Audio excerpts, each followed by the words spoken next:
Find your 1 in 4 million.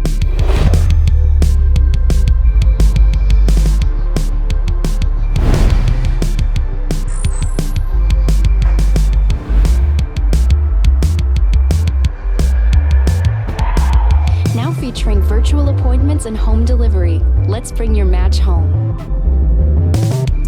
We met on cars.com.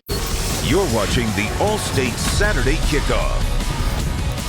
A beautiful day for football in Central Virginia as the Liberty Flames, ranked 22nd in the nation, put their unbeaten record on the line against Western Carolina. The Catamounts playing for the first time in 2020. And with that, we welcome you up into the booth high above Williams Stadium alongside former North Carolina and CFL wide receiver Joe Yock. I'm Matt Warner. And Joe, Liberty has become one of the better stories in college football this year. Hugh Freeze has his team playing at levels they have never before reached. As you take a look at what they've accomplished, what's been the key to it all? This is a really good Liberty football team. They play well defensively and offensively. They have a three-headed monster at the running back position, explosive receivers, but most importantly, they have a Heisman contender at quarterback in Malik Willis. This guy can beat you through the air, and he can also beat you with his legs. Really fun to watch. Liberty has gotten here, winning their last 7 games. None more important than their last game a week ago in Blacksburg, a thrilling win over Virginia Tech. Biggest win in program history. Last-second field goal to knock off the Hokies, and they bring that momentum with them into today's matchup against Western Carolina. Well, first and foremost, let's welcome Western Carolina Catamounts to the 2020 college football season. It's been a long time to get you here, but we're about ready to kick it off for you. Excited to have you on board. And the Catamounts will receive to start the ball game. First game of 2020. It's been a unique year, to say the least, for everyone across college football, but certainly for Western Carolina. One of 3 games that they'll be playing here this fall. So Alex Barbier, first time we've seen him since his historic field goal against Virginia Tech a week ago. He kicks it away, and the Catamounts will take it out to the 25. We mentioned that schedule for the Catamounts. 3 games here in the fall. They'll play 8 more beginning in February. Liberty, Eastern Kentucky, and then December 11th at North Carolina for Mark Spear's squad. They've been trying to get game ready, stay game ready since August, facing so many of the COVID challenges that programs across the country are facing right now. Yeah, I can just see all the fans right now getting ready to yell at the TV and yell at the coaches and the refs and the bad calls and what are these broadcasters talking about? They're going to sling it on first down. That's complete near side. Mark Wright getting the start at quarterback. Completes it to Reggie Jones on first down. We had thought we might see Will Jones start at quarterback, but we also know they expect to play multiple QBs here this afternoon. Hey, this is what keeps it fun, right? That's right. Western Carolina saying they're going to throw a lot of people out there. As the handoff up the middle, room to run. That's Donovan Spencer. No surprise there. He's a guy that's going to get the ball a lot here today. Yeah, Donovan Spencer, really good running back. What Western Carolina does a good job is being able to spread the field offensively. You saw right there, have a motion man come through, be able to get the linebackers to start to chase that, and then hit the ball back up the middle, give you a lot of different looks in this offense. Wright is a dual threat quarterback. He'll get out and run. Flames faced one of those last week, and Hendon Hooker had some pressure, delivers a strike, and another first down. So the Catamounts come out firing, and their offense is looking sharp. That was completed to Owen Kosinski, the tight end. Offensive line, you see there, a big strength. They bring back everybody up front this season. And then you've got your playmakers on the outside, a group that is continuing to grow, and they hope to get big things from here this year. They're going to throw it again. Another quick completion. Kosinski again on the catch. As these Catamounts come out firing and perhaps caught this Flames defense a little bit on their heels. Speaking of that Liberty D, they have been good this season. 32nd in the nation in points allowed per ball game, just over 23. 2 really good defense ends in Darrell Johnson and Trayshawn Clark. They're not having a chance to get to the quarterback with as quickly as it's coming out of Mark Wright's hands. Reggie Jones with his second reception of the ball game. Yeah, really like the thought process early on from Western Carolina. You look at these plays, like you said, Matt, they're trying to get the ball out of the quarterback's hands right away. First play was a quick out. Then you had a little conversion over the middle. Now these short passes, trying to keep that Liberty defensive pressure off of them. Another first down. A little pressure now, and that's going to be thrown away as Wright had a defender, Jarrell Johnson, in his face. Yeah, potentially had a play right there with the inside slot. He slipped about 10 yards down the field. Like I said, they were trying to hit with the short passes, and then now that was an opportunity to them where they ran 4 verticals and were looking to take a deep shot. But the guy potentially who wanted to go to had slipped on that play. Wright is a JUCO transfer. Spent last season at Hutchinson Community College. 27 touchdowns there a year ago. 20 through the air, 7 on the ground as he faces second and long. He's going to keep it and slips a tackle and is able to get 4 or 5. Looked like Jaquan Treadwell had a hand on him there momentarily, but Jaquan not able to get him to the ground, and he's able to make some yardage out of him. Yeah, Jaquan Treadwell had a beat on him right there. Did a great job showing patience on the defensive side of the ball, but then able to slip that tackle and pick up 3 or 4 yards and put themselves into a 3rd and 6 situation. Talking with Western Carolina's coaching staff, they basically said, we're using these games in the fall to get ready for the spring. So that means you can expect anything from them. This 4-down territory, trick plays, you don't know what they might pull out here today. On the move, firing downfield, and he overshot his intended target.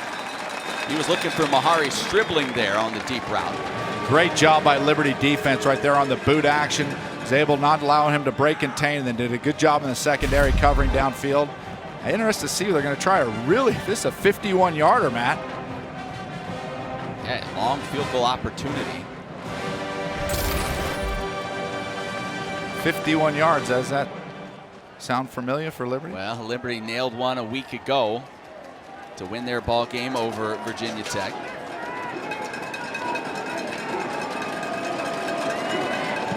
And that did not have a chance. Well short. And the Flames defense manages to hold. That was Richard McCollum on the kick. It was low, as it often is from that distance, and look, the holder even lost the handle a bit. That one was sideways by the time he put his toe into it. Yeah, I got to get those first game jitters off, when, especially for a holder, be able to get that ball put down the right way and give your kicker a chance. But so there's the man everyone's talking about, Malik Willis. Mentioned it, Joe, has put himself into the Heisman conversation. Who would have thought that coming into the year? The transfer from Auburn. He's done it with his arm. He's certainly done it with his legs as well. Yeah, this kid is really special, and if you didn't have the opportunity to see him play this year, you're in for quite a show. Looks to throw it on first down. Completion, far side. I believe that was Noah Frith on the reception. It was. Good to have Frith back and healthy. He played against Virginia Tech a week ago. It was the first time they had both he and C.J. Yarbrough, the 2, probably you'd say best receivers on the field at the same time. So they're getting healthy at the right time of the year. Yeah, that receiving core has incredible depth, along with a lot of explosive players. They're only going to continue to get better. Josh Mack takes the handoff, has a crease, and has the first down. That's the one thing that we've really seen this year with Liberty, as their offensive line has gelled together, and they've really established a good running game. Seeing something we did not see at all against Virginia Tech. That's a little tempo from this Liberty offense as Mack takes the carry. Another solid pickup on first down. Take a look at this Western Carolina defense. They struggled a season ago. They gave up just under 40 points per ball game, 120th in the FCS in scoring defense. Willis in the pocket, has time, now fires near side, and that's caught along the sideline by C.J. Yarbrough. See right there, Matt, that is one of the most impressive parts of Malik Willis's game. He took a first read to a second read, didn't panic in the pocket because the protection was there, and then was able to come to his third read and make a completion. Willis, time again, fires into traffic, and going up and snagging it was Noah Frith. So that's what you get with Frith back on the field, that long, rangy type of receiver that can make those plays in a little bit of congestion. Yeah, that's when they've had C.J. Yarbrough and Noah Frith. both battled injuries all year long, and you look out there right now, both of them on the field together. That makes them a different football team. Willis has come out sharp, completing his first 3 pass attempts. We said last week they really slowed things down, very deliberate against Virginia Tech, trying to limit the number of possessions in the ball game. Would not expect to see that today. Willis pulls it out, drops it to his tight end, the one-handed snag. Johnny Huntley turns it up, a race to the end zone. He's in, but a flag comes down behind the play. There wasn't a hold on that play, Matt. There was a tackle on that play by DJ Stubbs blocking on the perimeter. Holding. So this one's come back. Offense number 5. 10-yard penalty. First down. So that will take the touchdown off the board. Great snag by the tight end Huntley, but it's all for naught. He put the one hand on this, didn't he? Yeah. Wow. That was a rodeo tackle. Yeah. That's the old buck and bull kind of thing. You know what I'm saying? Well, we've seen Liberty really incorporate their tight ends a lot more in recent weeks. All 3 have caught touchdowns in the last couple of ball games. Yeah. So especially you get down to this part of the field, if you're that Western Carolina defense, you have to be aware of those tight ends. Yeah, Hugh Freeze has traditionally liked to have the tight end very involved in his offense.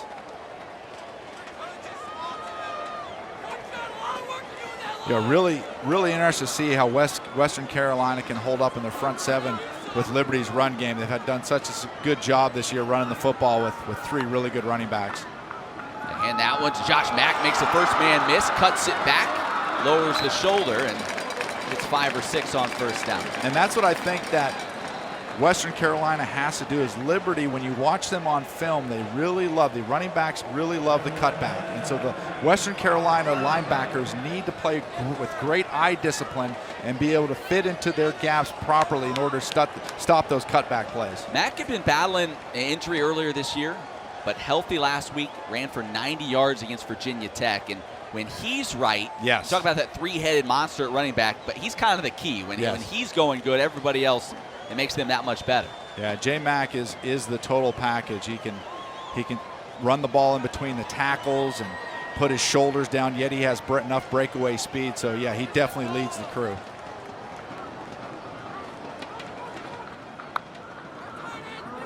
Fake it to him, rolling out, connecting. That's the tight end Jackson on the reception. So there's another one of those tight ends making a play. He gets up slowly, and the Flames move the chains. Now Jackson's developing into a really good football player. Jackson had a touchdown grab a week ago in Blacksburg, his first of the year. And I think right here, Matt, as Liberty moves the ball into the red zone, this is going to be critical for Western Carolina. That is, Liberty is going to move the ball. They're going to complete passes, make plays, but you have to win in the red zone. And off to Josh Mack, a little stutter step, and he's thrown down to the turf. That was Willie Hampton getting there and finishing the tackle. Yeah, Willie Hampton played that really well. He didn't shoot up into the gap right away. He let the play develop as a guard pulled around and was able to slide in there and make a good stop. That was good patience by him. Hampton, a kid that originally signed with and redshirted for a season at Nebraska. A kid that has some talent, making plays at that linebacker position for Western Carolina today. Flames slow getting Johnny Huntley on at the tight end spot. Now a little confusion from Western Carolina as they try to substitute. One guy running in, now running back out. 6 on the play clock. Willis pulls it out, fires. Big time catch by Yarbrough. Keeps his feet and fights his way down to the 3-yard line. Boy, he took a shot. Somehow managed to absorb it. Yeah, I think Malik Willis, as he released that football right here, you can see him release that football. While the ball's in there, he yelled to C.J. Yarbrough, "Look out!" because he was coming, but a great catch over the middle by C.J. Sorry about that. Yeah. Yarbrough, another guy that's been trying to get healthy during the early part of this year, but when he is right, he is dangerous, as Virginia Tech learned a week ago. Hand off, Josh Mack gets down to the 1-yard line. Yeah, once again, this is where the Catamounts have really got to bow their neck defensively. They're going to be put in these situations where you get deep into the red zone. They're going to have to find a way to make Liberty kick a field goal and a few of these possessions and keep them out of the end zone. And this is where Liberty is so good and dangerous too, because Willis is so dangerous with his legs. Mack picking his way through, and he's in. Josh Mack with his 3rd touchdown of the season. And the Flames score on their opening drive of the ball game. Yeah, Josh Mack has a nose for the end zone, along with Peyton Pickett in short yardage situations. But what a start for Liberty. You can see right here, just a simple give up the middle, able to move the offensive line, able to move back that Catamount defensive line and get into the end zone. Good start by Liberty, and Malik Willis' accuracy in throwing the football is on point. Alex Barbier in for the extra point. It is up and good. And the Liberty Flames 7-0 on the year. Go in front early in Lynchburg.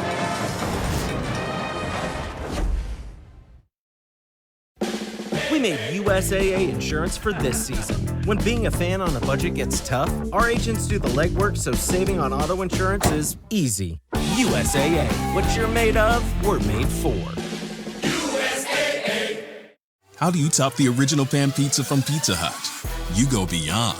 A new plant-based sausage so meaty you have to taste it to believe it. I see you staring. The new Beyond Pan pizzas, here for a limited time. No one out-pizzas the Hut. The Josh Mack touchdown puts Liberty on top of Western Carolina 7-0. With more on this challenging season for the Catamounts, we check in for the first time with Emily Austin. Yeah, this defense looks a little different with Andy McCollum at the head of it. When head coach Mark Spear was looking for a new defensive coordinator, he wanted to find a young guy full of energy. Well, guess what, guys? 60 is the new 40.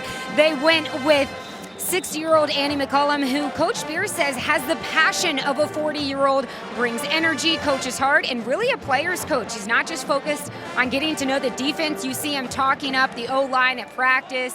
Guys, it doesn't hurt that he has almost 4 decades of collegiate coaching experience, which Coach Spear admits he's already leaned on quite a bit. Yeah, and in talking with both of those coaches, they say this year has been probably the toughest year ever to bring in a new staff. They have a lot of new staff members on the defensive side of the ball, as you see there. But Coach McCollum saying, we're having to try to meet guys through Zoom calls. He goes, we didn't have our whole defense with him on the field until October. It's unreal, the circumstances of their situation. He talked about having 2 of their first and second string guys in the meeting room. The 3rd and 4th string guys are on a Zoom call trying to listen to me. It's just, it would put it, trying to work with an impossible situation. But what a great attitude he had about the whole situation. Toss to Reggie Jones, trying to get around the end. That's not happening as he is hit and dropped by that Flames defense. You're watching the All-State Saturday kickoff. Matt Warner, Joe Yock, Emily Austin here in Lynchburg, Virginia. 2nd down for the Catamounts of Western Carolina. Again, if you're just joining us, Mark Wright, JUCO transfer, getting the start at quarterback for the Catamounts. He's still in there along with Donovan Spencer in the backfield. Here comes some pressure off the edge, hit and dropped. Quentin Reese came off the corner, and he gets in the backfield for his first sack of the season. Yeah, Quentin Reese coming off on that corner blitz, but I really think Western Carolina needs to get back what they did on the first drive, and that is get the ball out of the quarterback's hands right away.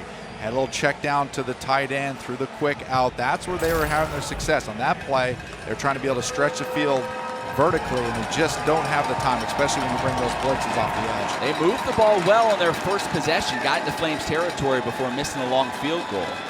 Right now they are heading the wrong direction. 3rd down and 25 to go. Flames showing just 3 down linemen. Now bring Jarrell Johnson in off the edge. They swing it to the back out of the backfield, makes the first man miss, and then Donovan Spencer is bumped out of bounds. Well shy of the first down, and Western Carolina will be forced to punt. Yeah, I think we're getting ready to see right here where one of the most difficult positions that Western Carolina is in is on special teams. This is a team that hasn't played a game. Right. The special teams are the hardest thing to practice live, and Liberty has 7 games under their belt, so we'll see how they can hold up on this punt return. Brandon Dickerson in to punt it away. Demario Douglas awaits it. Douglas already took 1 to the house earlier this season. Flames will play for a return. Douglas bringing it near side. Flag comes down. And he's wrapped up and dropped. That was a really good job of being able to stay within the umbrella right there and not allow Demario Douglas to be able to get to the sidelines. Good job on coverage. Douglas rocking the hoodie today. Oh, yeah, he's going for that. Who's that Green Bay Packers guy? I was trying to think of Somebody's got it. Yeah. He started it. Remember, he started it. That's going to drive me nuts, man. During the return, illegal block in the back by the return team, number 14. 10-yard penalty. First down, timeout. So now back to Flames up just a bit. James Jones was the answer you're looking for, Yak. We knew we'd get it in before the break. Flames on offense when we return.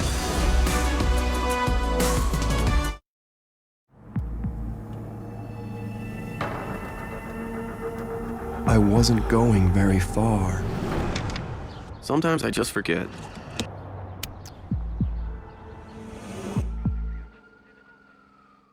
If you have moderate to severe psoriasis, little things can become your big moment. That's why there's Otezla. Otezla is not a cream.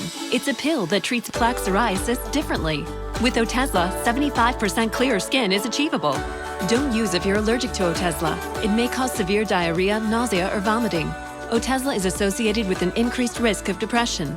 Tell your doctor if you have a history of depression or suicidal thoughts, or if these feelings develop. Some people taking Otezla reported weight loss. Your doctor should monitor your weight and may stop treatment. Upper respiratory tract infection and headache may occur. Tell your doctor about your medicines and if you're pregnant or planning to be.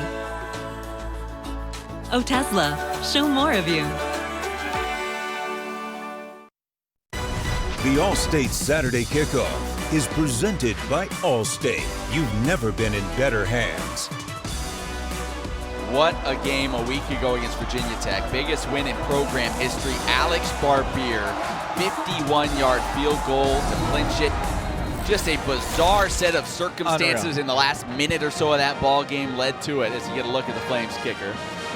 I mean, he did the run, he did the kick, he did the run, and he went to the roll before they ever even got to him. He was ready for the pylon. You're not bringing me down. You're not getting him down with an arm tackle. You take a look at him right there. It's going to take more than that. So Liberty scored on their first offensive possession. They get it inside their own 25 here. Little swing pass. Batted in the air a couple of times, and the Flames fortunate that wasn't intercepted as it was off the hands of DJ Stubbs. Flames trying to get Stubbs involved here this afternoon. We talk about the number of receivers they have. Willis has already hit 4 of them. That was his first incompletion. 6 of 7 so far in this ball game to 4 different receivers. And now you have C.J. Yarbrough, Noah Frith back, and then you're talking about DJ Stubbs. Yeah. I mean, it is, you can go across the board. Demario Douglas, Kevin Shaw, you go across the board. They are loaded at the receiver position. Willis going to roll to his right, pump fake, now looks further downfield, and it's broken up. Trying to complete one in there to Frith, and that's broken up. We talked about Liberty's kicker. Let's hear a little bit more about him from our own Emily Austin. Emily? Yeah, guys, Barbier isn't your average-looking kicker. He has the build of, like, The Rock, you know? He can bench press 420 pounds. He's only 5'9", 220, and his legs are just as jacked. When he found out that the kicker position was open here at Liberty, guess where he was? The student gym. Yeah, weight room. That's right. Started his career at Penn State. Injuries, just kind of said he started to just dislike football. Yeah. Well, I'll tell you this much right now. Yeah. When nobody's kicking sand in that kicker's face when he goes to the ditch. Not at all. Willis rolling. See if he decides to keep it. He does. A foot race, and he picks up the first down. Being chased, but had just enough to get the yardage needed. I mean, that is a perfect example of what Malik Willis does. Western Carolina plays great on first down, plays great on second down. 3rd and long, they have it covered. And he just breaks, it looks like he's about a yard short. So put in a 4th down situation, but has it covered and pick, gives him the opportunity to go for it on 4th down. Looked like he had gotten it by at least a yard, but the Flames will leave that offense on the field. So 4th down, and talk about a big opportunity for this Western Carolina defense. Peyton Pickett in the backfield with Willis. They pitch it to him, and he didn't get there. I don't think he got it. The defense with some penetration. And that was Darius Smith shooting in there for the tackle. So the Flames elect to go for it on 4th, and it backfires. Really, really nice play by Smith right there. So you're Western Carolina. You need a little momentum. You need a spark early on. They may have just gotten it. They'll have great field position when we come back.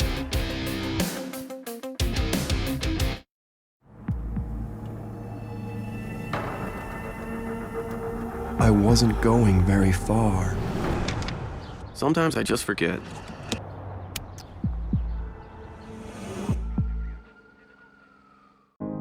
This holiday season is going to be different. We'll celebrate old traditions in different ways and create new traditions as part of our new normal. America's retailers are ready. Join us in a new tradition, shopping safe and shopping early. You'll protect retail workers, your family, and your community. Because we all deserve a happy and healthy holiday season. Shop safe. Shop early.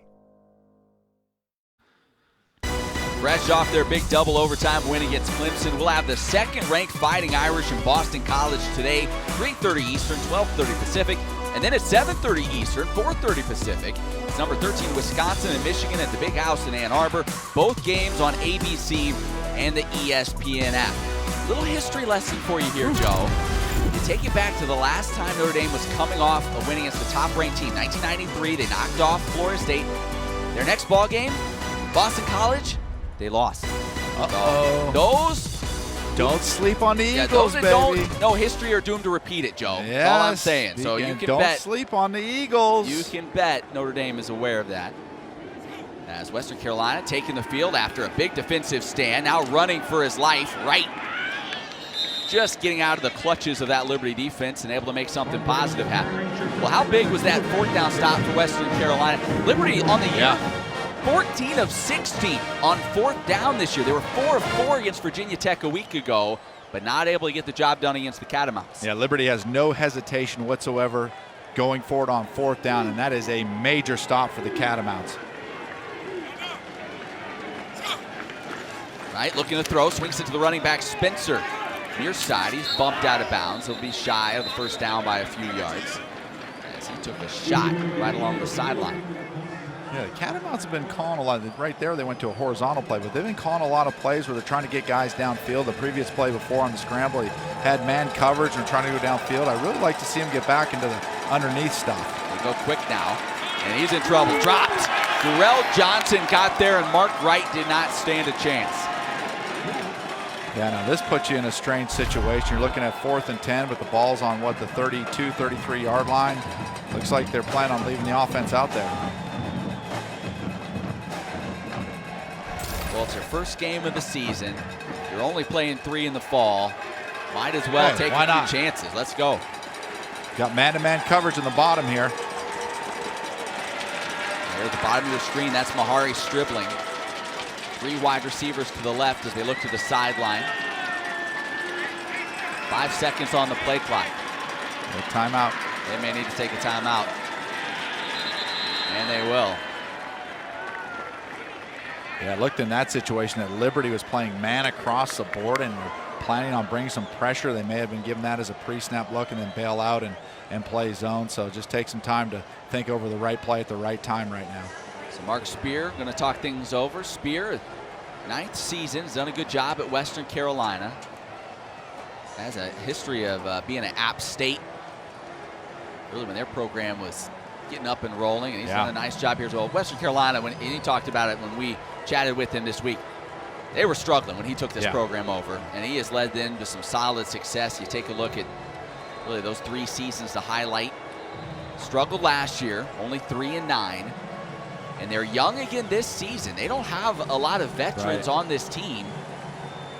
So in some ways, the way the schedule breaks down for them, this might be ideal. You get 3 games under your belt. They really don't mean a lot for you here in the fall.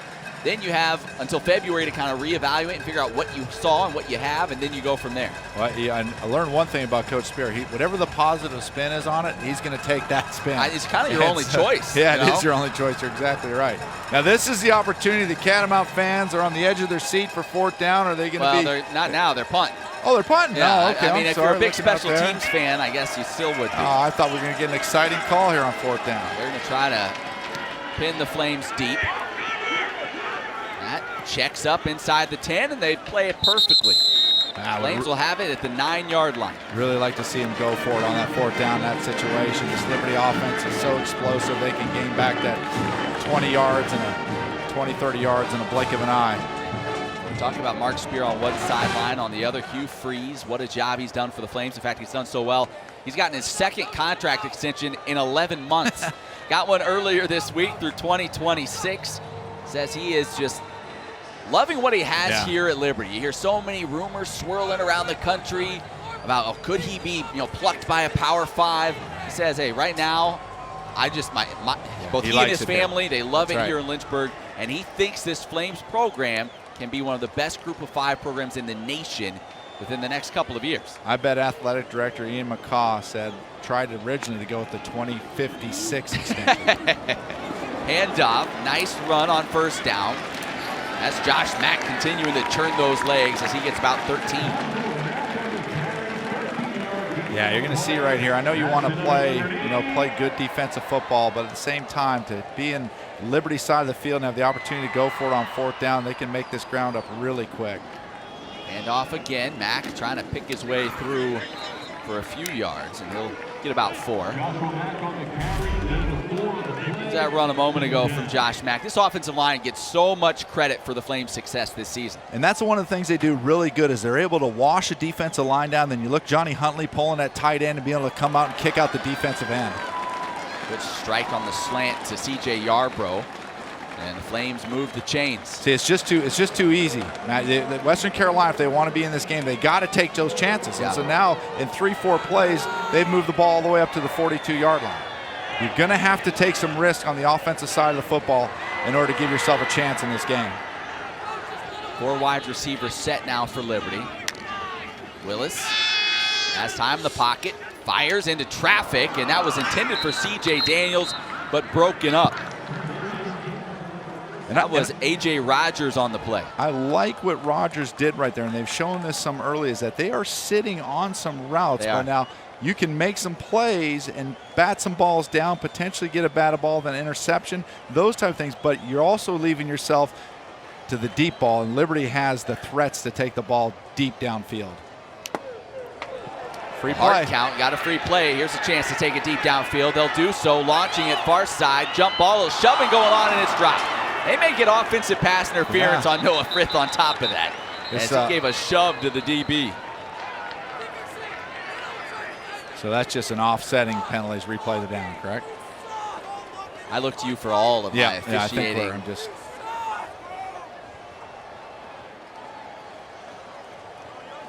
You like the opportunity, one-on-one, deep down there are the field. 2 fouls. Offside, number 99. Offensive pass interference, offense number 81. Fouls will offset. Replay 2nd. He had his big receiver downfield. Frith got a little physical. Yeah, there's the offside. Malik just chucks it deep. Little cover 2 look. Safety comes off the hash, and he says, "Get off me." That's Jacob Harris taking a shot to the chest there. So after all that, still 2nd and 10. Willis pulls it out, delivers a little strike there to Johnny Huntley for about 3 yards. And the Flames will face a 3rd and long. You know what, you look at that play right there. I know that was a design boot play to Johnny Huntley, but the hole that Joshua Mack had right there, if he would have just handed the ball off to him, he might have been ran right into the goalpost for a touchdown. Flames need 7. Willis trying a hard count again. We'll do the rest on the other side of the break. Head to the 2nd quarter. Low scoring 1st quarter here in Lynchburg. Flames lead by a touchdown.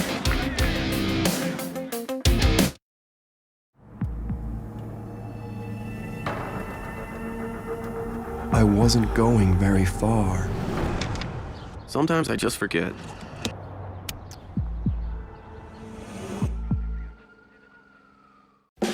We made USAA insurance for this season. When being a fan on a budget gets tough, our agents do the legwork so saving on auto insurance is easy. USAA. What you're made of, we're made for. USAA. Kick off your Week 10 NFL Sunday at 10 a.m. Eastern with the Countdown crew on ESPN and the app. With record-setting comebacks across the league, They'll explore the mystery of momentum. No mystery there. You just play the Falcons or the Chargers, I think, is the way it goes, Joe. Plus the best mic'd up moments from the season's first half. They'll have all the early breaking stories, injury updates, and preview each game right up to kickoff. Flames looking to add to their lead. Malik Willis going to keep it across midfield and ducks under a tackle as he picks up about 12.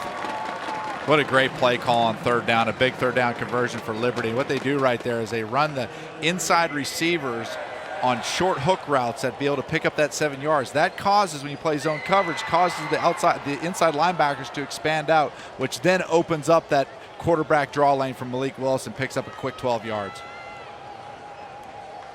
Willis has rushed for 18 so far on the day. 8 of 11 throwing the football. Pulls it out, looking downfield, takes a shot, wide open tight end, Johnny Huntley. 10-5 touchdown.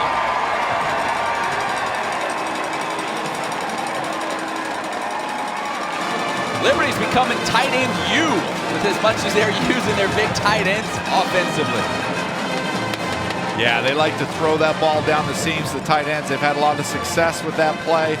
I think there was some confusion on the defensive side of the football right here. The nickel back expanded out way too far, and they had no safety in the middle of the field. And Johnny Huntley's able to take to the house. Former wide receiver at Colorado has really turned himself into a good pass-catching tight end for the Flames.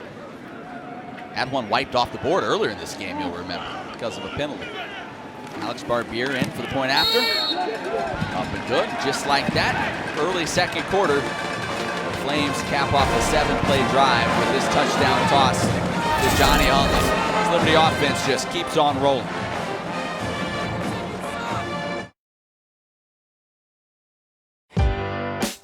I got my own laptop. Oh. It reads your fingerprint. Wait, really? That's so cool. The design is amazing. It's very thin, too. Ew, mine's pink. What? It's touchscreen. Touchscreen. I can't believe you got these for us. Hello, me.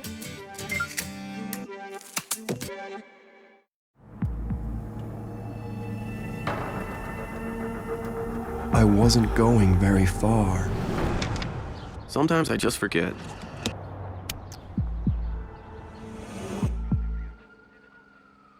Liberty on top of Western Carolina, 14-0. Now let's take a look at this week's college football playoff rankings brought to you by Goodyear. Take a look at the top 10 AP poll. How about Indiana?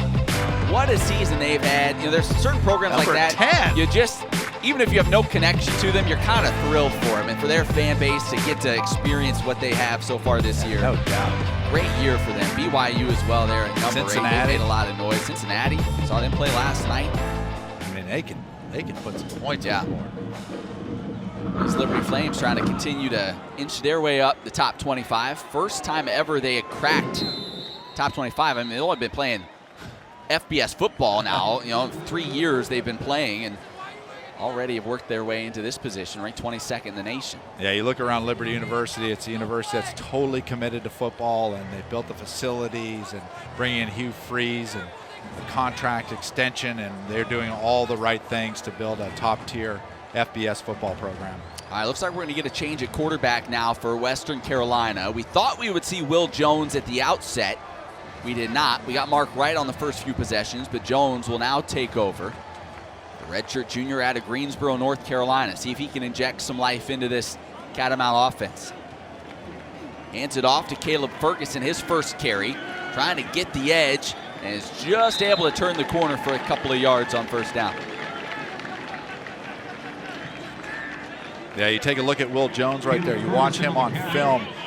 He is like 6'4", 220 pounds, more of a pocket passer. He's not going to have as much scrambling, but what he does a really good job, he throws the vertical seams very well. His timing's good. He puts the ball on the line. He's able to clear linebackers. He does a really good job with that play. He's going to keep it this time as a flag comes down. He's hitting drops just across the 30-yard line, but first we'll see what the call is on the field. Personal foul Hands to the face. Defense number 55. 15-yard penalty added on to the end of the run and an automatic first down. Penalty on Elijah James as it will move Western Carolina 15 yards downfield. With more on the Catamounts and some of the challenges they've faced this year, we check in once again with Emily Austin. Yeah, Matt, it's been difficult for all football programs to manage this season with COVID-19. Coach Mark Spears said, I'm on my 58th schedule. I quit buying pens, only use pencils. I even put in an order for those separate, big pink erasers with all of these changes. But regardless, he's thankful for the day and hoping to attack this one. Hand off. Once again, Caleb Ferguson.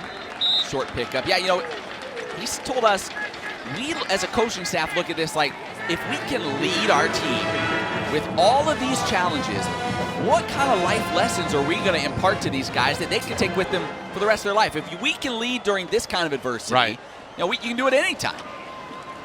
Time in the pocket, open tight end down the middle of the field, caught by Kosinski, and he rumbles inside the 25. Yeah, perfect example of it right there with Will Jones, and able to stretch the field vertically, patient in the pocket, then deliver a strike.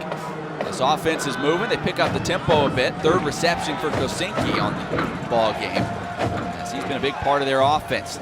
Looking downfield again, throwing, a little back shoulder, nice snag on the near sideline. Catch made by Daquan Patton.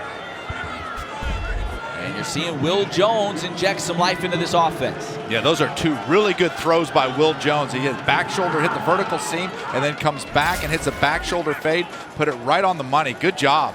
They got to get points in the red zone if they want to stay competitive in this game. Make the handoff, rolling out, throwing across his body, and probably fortunate that didn't have enough to get it there. Was trying to target Daquan Patton.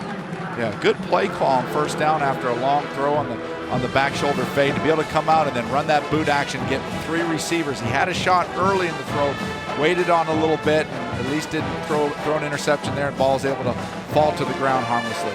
Second goal from the 9-yard line. Jones played in 6 games last season, so he's got some playing time under his belt, certainly. Gonna throw it again, pressure coming. On the move, man wide open, touchdown. The backup tight end, Clayton Bardahl, all by his lonesome, and the Catamounts are on the board. The other thing that you watch on film with Jones is his ability to stay alive. And on this play, they were trying to throw a slant early, got pressure up the middle, and he's able to stay alive, bring the linebacker up, and throw the ball over top of his head. Just a veteran headsy play by him. So the Catamounts about to cut this Flames lead in half. Richard McCollum on for the extra point.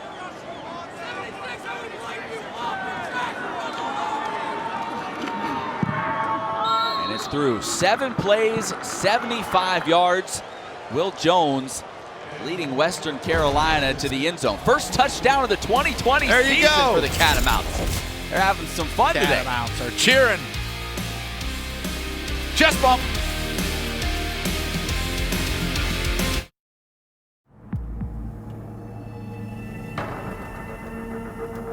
I wasn't going very far.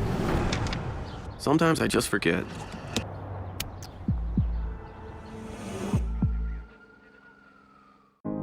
This holiday season is going to be different. We'll celebrate old traditions in different ways and create new traditions as part of our new normal. America's retailers are ready. Join us in a new tradition, shopping safe and shopping early.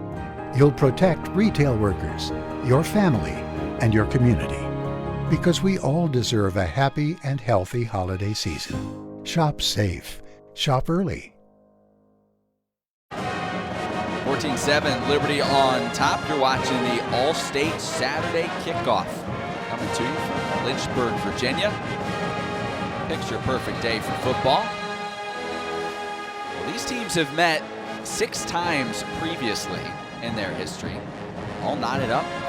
3 wins apiece. In fact, the last time they met, 2008, one Rashad Jennings was toting the rock for the Flames. He went on to have a nice career in the NFL and beyond. Yeah, he may be more famous for his victory on Dancing with true. the Stars. That's true.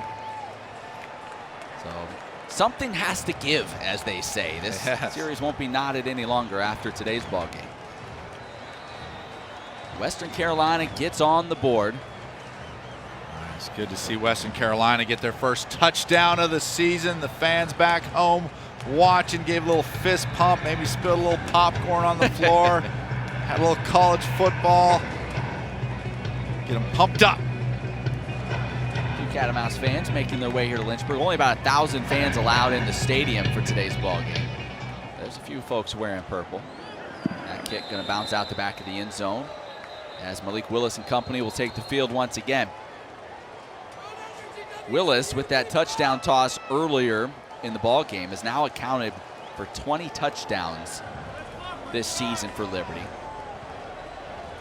He missed one game due to injury, so he's only played now a little over 6 games. You talked about the Heisman hype that's building around him. Hard to do from a place like Liberty without a lot of tradition and a lot of buzz early in the year. But he has, with his play on the field, generated a lot of attention. Here's the thing with it. You could say, oh, you're trying to get a little Heisman hype, but after watching him play so much, it is legit Heisman hype. He is that good. Shedro Lewis in the ball game for the first time at running back. Malik gonna roll out, plants his feet, looking downfield, has DeMario Douglas all alone, comes back to the football and then drops it. Still loose on the deck. Was he able to fall back on top of it? The officials come together and he did. That was a crazy play.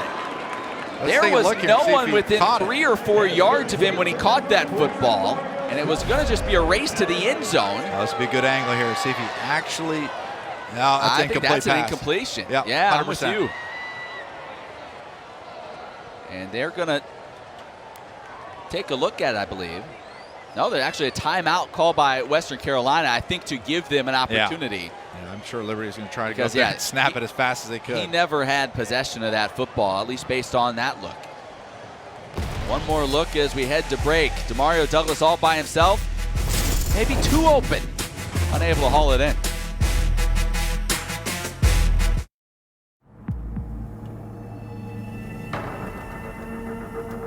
I wasn't going very far. Sometimes I just forget.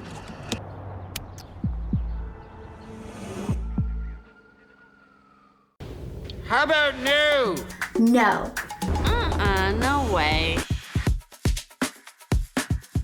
Come on, no. No. No. No. Only Discover has no annual fee on any card. Well, this is going to be ruled incomplete. The chain gang has already moved back to the original line of scrimmage, so perhaps looking at the how much time was on the game clock as he get another look. DeMario Douglas wide open. Yeah, you can see right here he was so wide open. He had his eyes looking towards the end zone before he looked that catch into the tuck and wasn't able to hold on. Got to always, you young receivers out there, always remember this.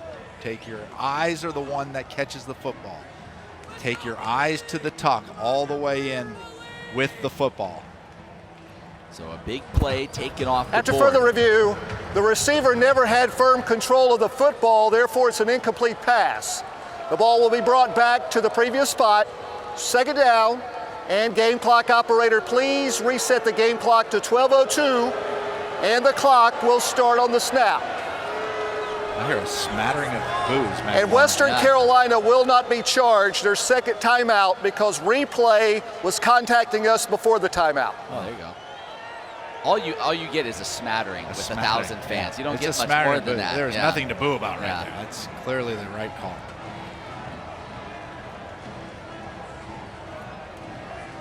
So one DeMario Douglas would like to have back, certainly. That's right. DeMario Douglas, a really good football player. He's made some great plays. Deep threat, explosive, has had some outstanding games. He'll shake that off and be ready to roll. So second down. Give it to Shedro Lewis. Able to pick up a couple of yards, not much there. Shedro, the smallest of the running backs, but also the most explosive for Liberty. Yeah, Shedro Lewis can flat up, get up and go. You give him a crease, there's a good chance you're not going to stop him. But I really like what Western Carolina is trying to do defensively. And their four-man front, they're taking their two inside linebackers, showing that they're coming up for a blitz, giving Malik some different looks, and then plugging up that middle right there on those inside runs. Good job. So 3rd and long. Liberty's converted one of their 2 third down opportunities so far today. Willis with time, steps up, looking deep downfield, looking for Kevin Shaw. Can he get there? The diving attempt, and he made the grab. He laid it out there for Shaw, and he's able to haul it in. Now this Liberty offense wants to go quickly.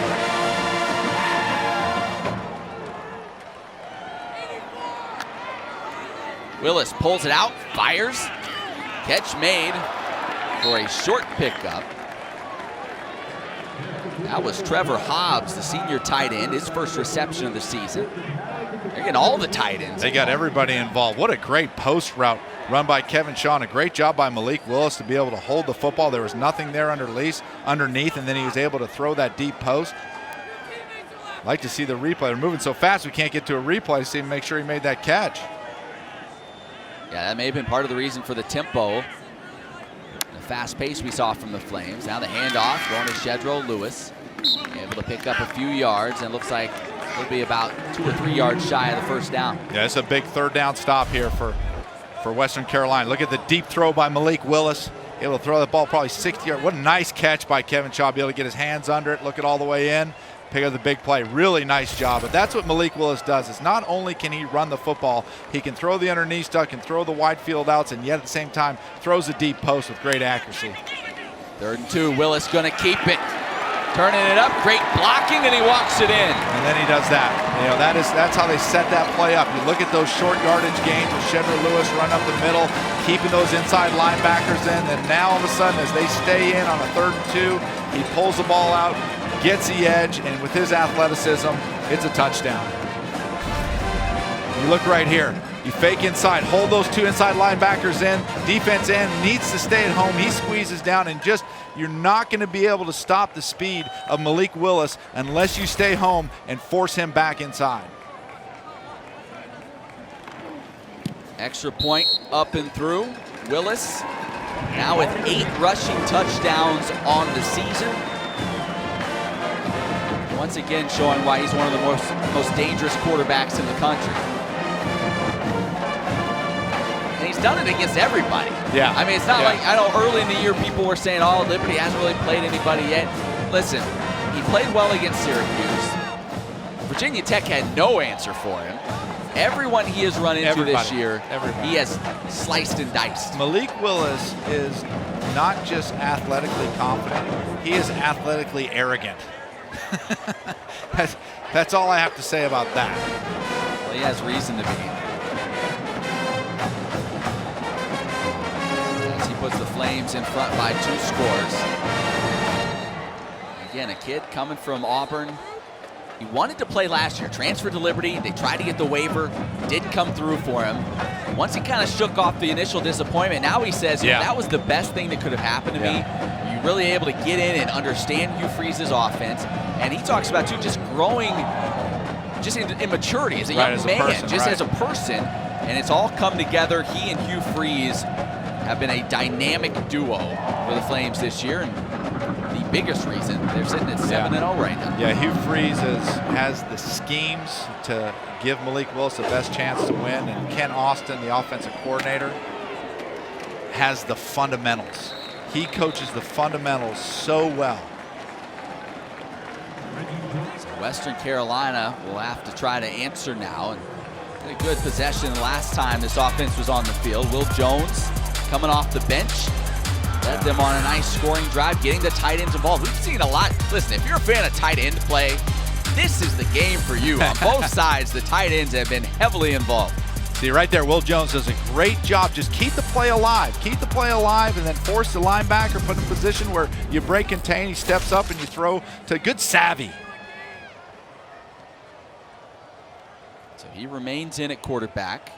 Mark Wright started the game, got the first few possessions for the Catamounts. Pressure coming, and can't get away from that. Hit, dropped. Now is Trayshawn Clark getting to him and taking him to the ground.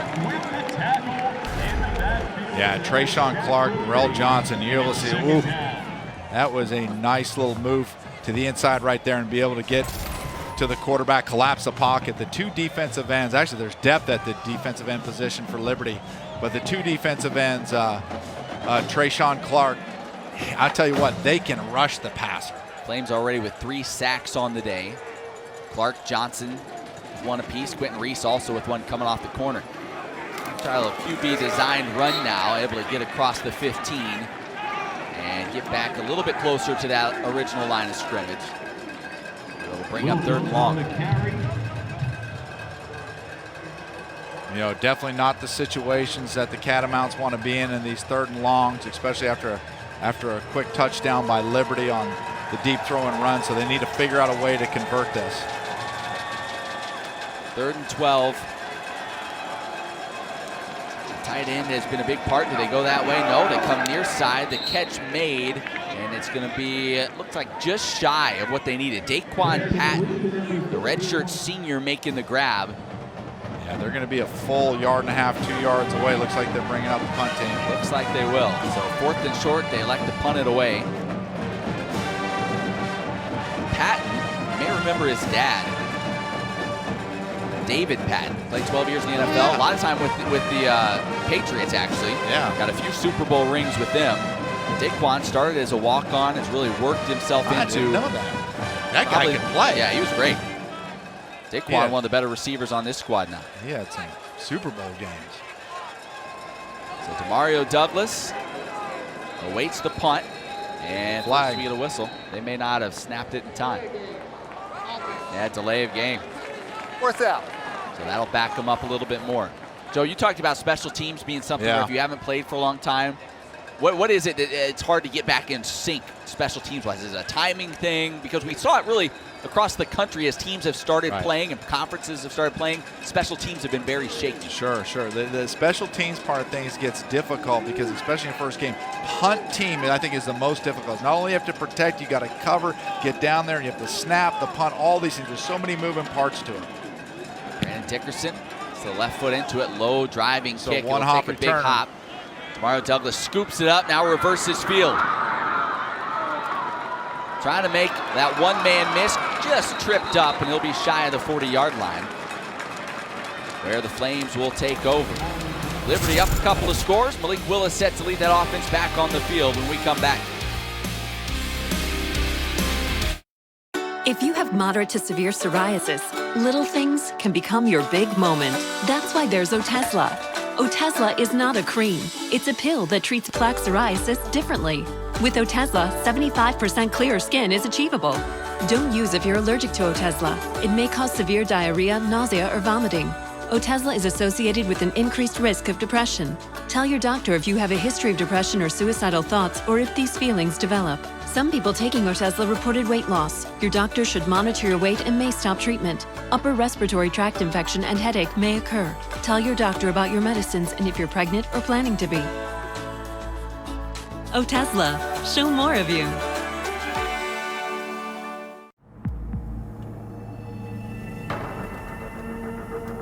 I wasn't going very far. Sometimes I just forget.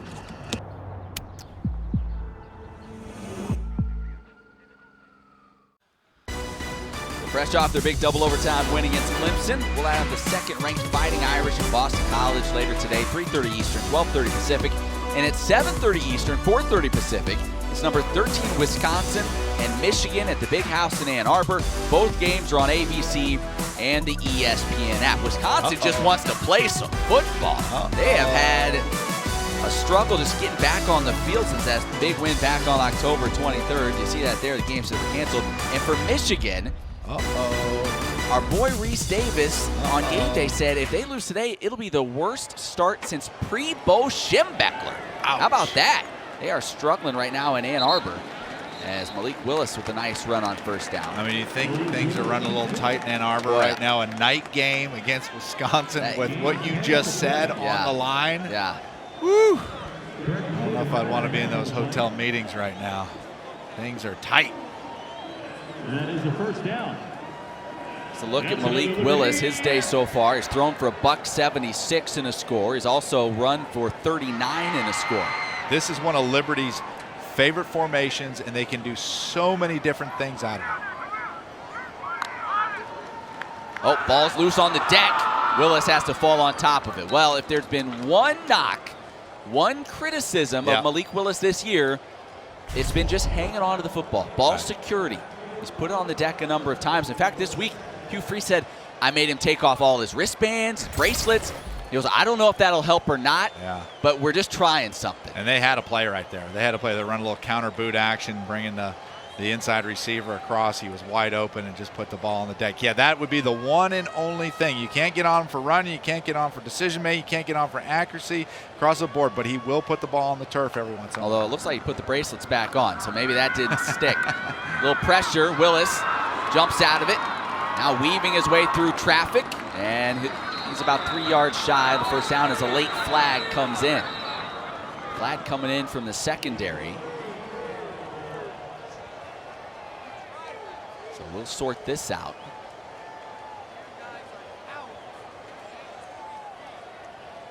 It would be about 3rd and 3 if the play stands. Yeah, that was a, see what this call is.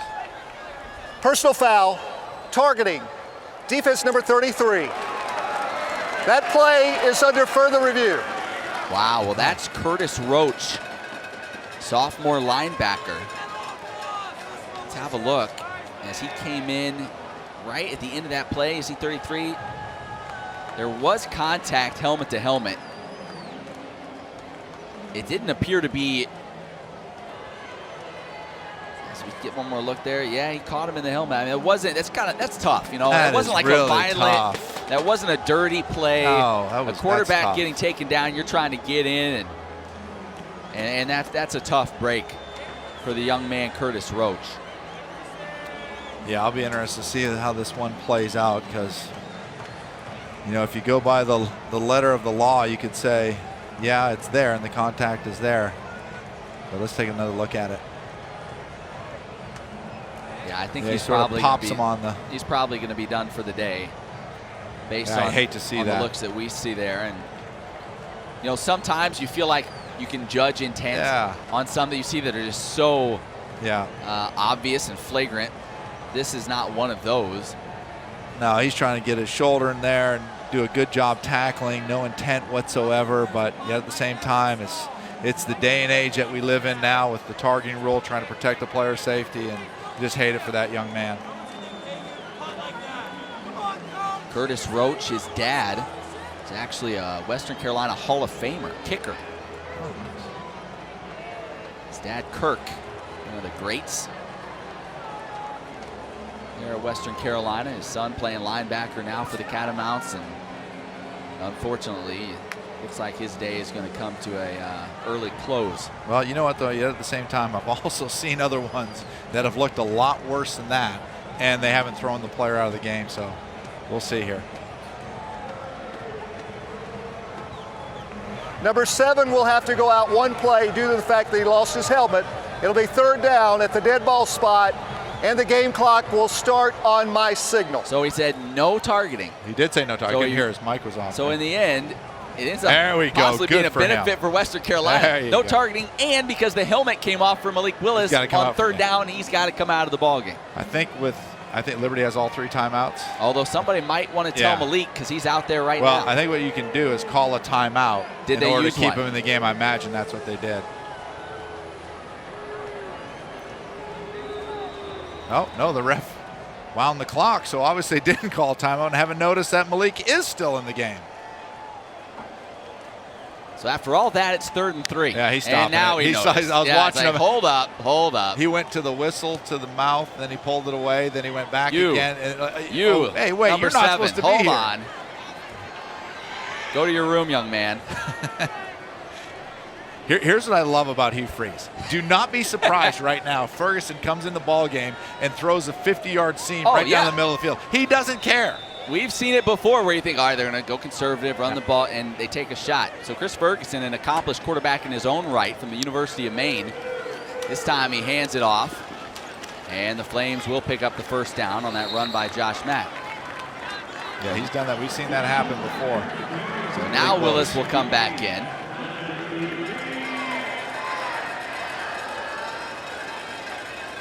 It's kind of like in basketball where a guy gets fouled, but you see if you can slip in the better free throw shooter. You put him at the line to see if anybody notices. And like, wait, you weren't fouled. If you can get away with it. Yeah, another one of Liberty's favorite formations with the offset tight end. They run a wide variety of things in both the run game and the pass game right here. Bring the tight end back in motion sometimes, let him kick out, boot with him. Malik back to the other side. This is one of their absolute favorite formations. They give. Mack runs into a wall. He's stood up and taken down for no gain. There's been times where Western Carolina's defensive front has done a good job holding up at the line of scrimmage. They talk about defensive linemen building a flat wall across the board and being able to hold their gap integrity. And they've had some plays where they've done a really good job of that. Looks like there's an injured Catamount here. Darius Bell, redshirt freshman who was in on the tackle, down on the field. Young man out of Gilbert, South Carolina. So the Catamount training staff will come on and check him out. Yeah, you hate to see that working on his knee. Hopefully that's not too bad, but you never like to see that. And I imagine the depth issues for Western Carolina's got to be a concern for Coach Spear. So far today, while Liberty's had a lot of success through the air, you kind of almost say that Western Carolina has done a decent job with this Liberty ground game. Yeah, had a big fourth down stop. Malik Willis has had some success, but Josh Mack averaging 4.5 yards a carry as a team. Liberty right around 5, which normally isn't great. Yeah. But with the explosive running game Liberty has shown throughout the year, Western Carolina's they're hanging in there. Yeah, but the issue with it is what Hugh Freeze does and offensive coordinator Ken Austin do such a good job. They'll set you up. Yeah. They'll set you up for this. They'll hit you in the middle. You look at the last touchdown run by Malik Willis. They use plays in the beginning of the game to set up plays later in the game, and that usually has something to do with Malik Willis running the football a very long distance. Mack remains in the game at running back. Yeah, back to the offset tight end formation right here. Here comes pressure off the edge. Flames pick it up, taking a shot downfield. CJ Daniels behind the defense, and he's in. Malik Willis dropping it in the bucket. Daniels hauls it in for the score.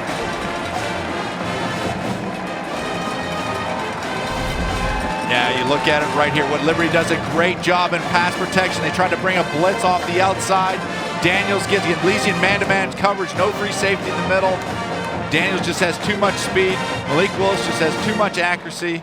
When you take those chances, you've got to get to the quarterback right away. And what a great job by Liberty in pass protection. That's a little bit like one of those Russell Wilson deep balls. High arcing, dropped it right in on target.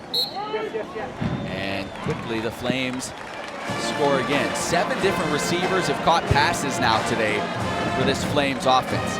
Check in once again with Emily Austin. You guys were talking about Malik and his improvements this season. I asked Coach Freeze about how much Malik's decision-making has improved. He said monumental since spring, even fall camp. Quarterback coach Ken Austin added that Malik has also corrected his lower body and not compensating with his arm delivery as much. He's also not over-exaggerating his pocket movement, and now he's able to stay and slide in the pocket with much more confidence. Emily Austin with a detailed report from the sidelines. Love it.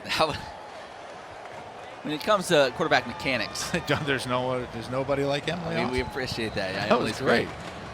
But that is true. And the point that Emily's trying to bring right there, as we talked about earlier, Ken Austin develops the fundamentals of quarterbacks as good as there is, and to see the improvement. Because what was the knock? Well, we talked about this before the season. How accurate is he? Right. How well can he throw the ball? Part of it was just the unknown. The unknown of it, but he didn't have historically when they first worked with him. He didn't have his accuracy wasn't his best attribute. Obviously, he was athletic, but to see that develop, and what Hugh Freeze does such a good job is, for example, he'll take half the field and eliminate it in an offensive play. Say, oh, do you have to read the whole field? No, he'll eliminate half the field and give his read over here to make it to a 1-2 read. So they've just done such a good job coaching of Malik Willis. Reggie Jones on the return. Hit and dropped. I believe that was Matt Terrell on the tackle. It was. Senior linebacker. Matt Terrell, a local product here from Lynchburg, went to Liberty Christian Academy. So So right now, you're Western Carolina, you're saying 4 minutes left. If we can just get some points here, finish out the half, put some points on the board here before the break, kind of put yourself in at least a manageable situation heading to the second half, as we already get a flag on the field. Illegal substitution by the offense. 5-yard penalty, first down. Well, that'll drive a coach crazy. Yeah, you don't want those. But Western Carolina right now, like you said, needs to move the ball down the field, get back to do what they do well. Jones throws the short passing game real well, the vertical game real well. He threw the throw behind ball to the outside really well. But then the other thing I think is really going to help them is his ability to extend plays, create big plays by extending plays. And off coming Donovan Spencer near side. Breaks a tackle across the 30. Thought I might see, looked almost like a face mask there on that run, but no flags down. They're going to try to go real fast. Now you pick up those 6-7 yards on first down, allows you to pick up the pace of your offense. Empty backfield now, 5 wide. They're going to have the quarterback run it. And it looks like he's going to still be short of that first down, about a yard shy, as Will Jones tried to muscle his way for the yardage. Little urgency now. 3rd and 1. And that'll get the yards they need. Spencer once again. Spencer, a guy last year, rushed for over 500 yards, 4 scores. And they call him really the on-the-field leader for this team. They look to him for that leadership. He's a veteran, redshirt senior out of Charlotte. Let's see if they can continue to keep him in the mix the rest of the way. Not much happening there as he's hitting drops. You're watching the All-State Saturday kickoff. Number 22, Liberty.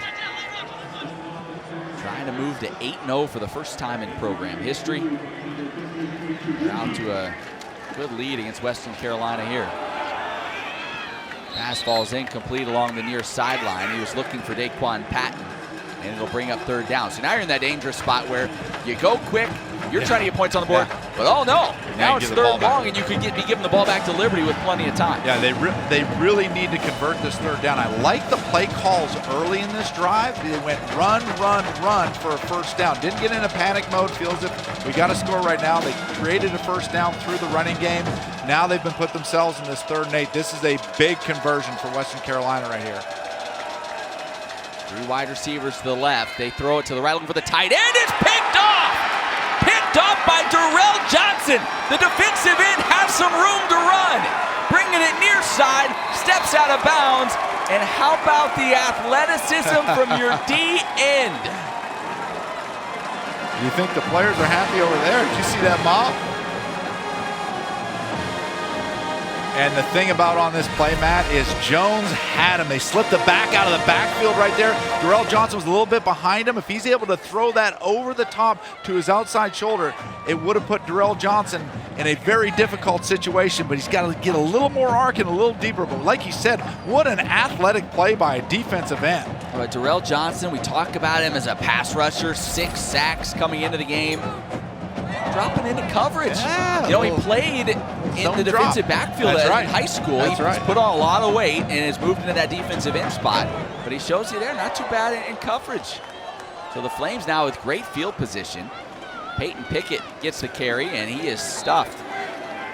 Pickett has not been able to get much going on the ground for the Flames today. Yeah, a little surprise right there that Hugh Freeze didn't take a shot on their side of the field after a turnover. Usually that's when you first down, you take a shot for a touchdown after a quick turnover. So a loss of 3. Pickett will remain in there. Willis pulls it out, fires, and it's dropped. Looking for his tight end. Jerome Jackson put it right between the 8s. Yeah, after that turnover and loss on first down, incomplete drop pass on 2nd down. Western Carolina able to get a stop here on 3rd down. This is a big time for them to be able to make that stop and not have any points after a quick turnover.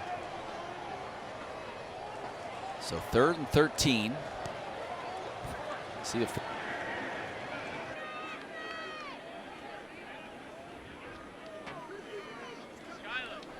yeah, you got Noah Frith at the bottom here, but they're playing the safety over the top, so look for him to take a shot down the middle of the field.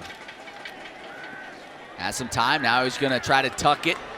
See if he can get some yards. Get to the edge. Picked up a little block, but steps out of bounds. Shy of the first down. Looks like he'll be about 5 or 6 yards shy of it, but did he get enough to make it a more manageable field goal? Yeah, looks like they'll send the field goal unit on. Here comes 405 pounds of bench press. That's right, Alex Barbier. He can throw that weight around. It's going to be about a 45-yard field goal. He made one from 51 to beat Virginia Tech. Not quite the same amount of pressure here, but he'll give it a go. Snap is down, low, had the distance. What a but not stop. The accuracy. What a big stop for Western Carolina. Come after a turnover like that and then be able to go 1, 2, 3, missed field goal. That's a boost of confidence for that defense. So now their offense comes back on, still with plenty of time, Another still with 2 shot at it. timeouts.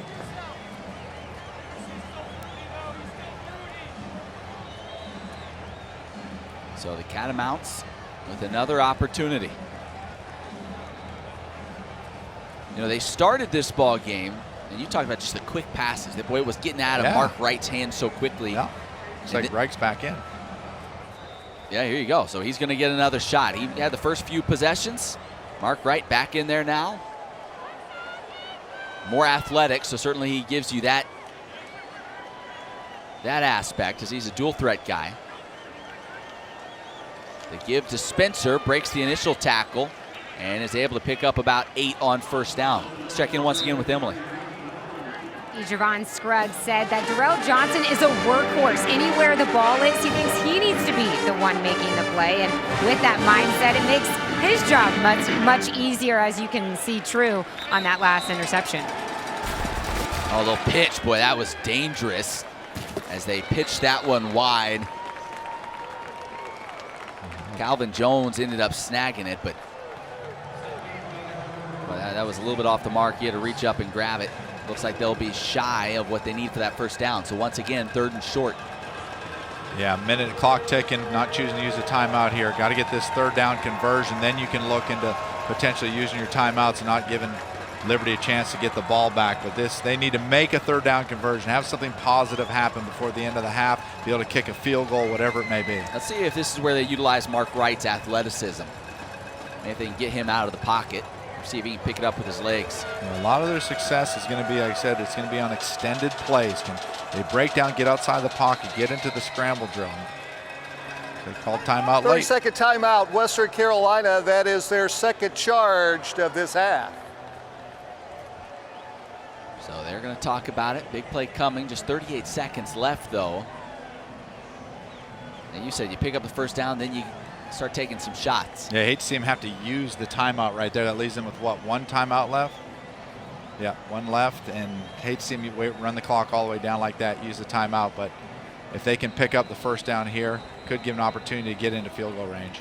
Yeah, Donovan Spencer, the running back, may get an opportunity here in short yardage as well. We talked about what he did last year, both running the ball and catching the ball. He had a game against VMI last year where he had 110 yards receiving, so he can do it out of the backfield a little bit. You know, one of the most impressive things about Donovan Spencer as you watch him is he's small, but he runs within the tackles. He has very quick feet. He does very shifty in between the tackles as he runs.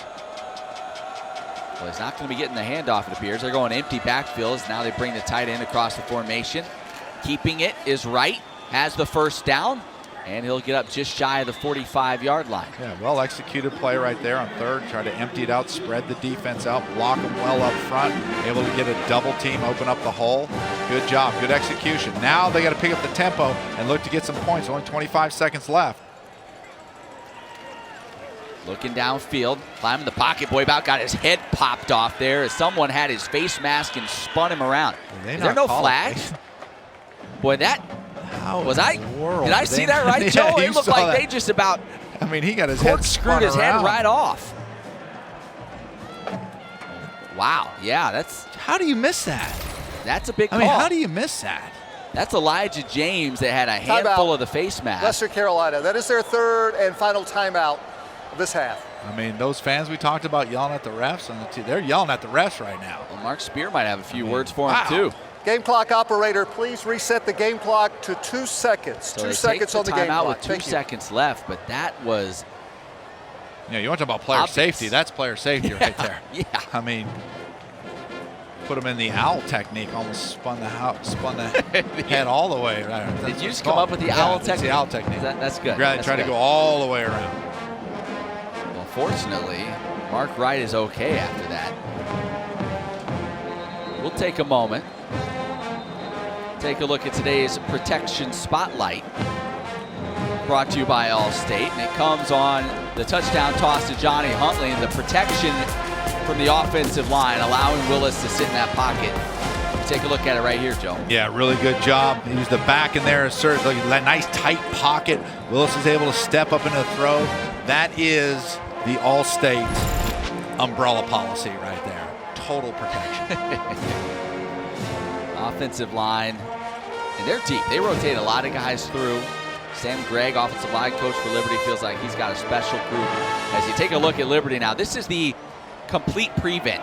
You got guys back at the 20-yard line. Nothing getting behind you, or at least it shouldn't, in this defense. This might be a lot of tosses. Final play of the half, the handoff up the middle. And Spencer will be drugged down around midfield, and that will get us to the break. So Liberty will head to the half with the 28-7 lead. Malik Willis doing what he does best, putting the Flames on top. When we come back, we'll kick it back to the studio. Kevin Connors, Jim Moore with you there. But first, we step aside for this timeout.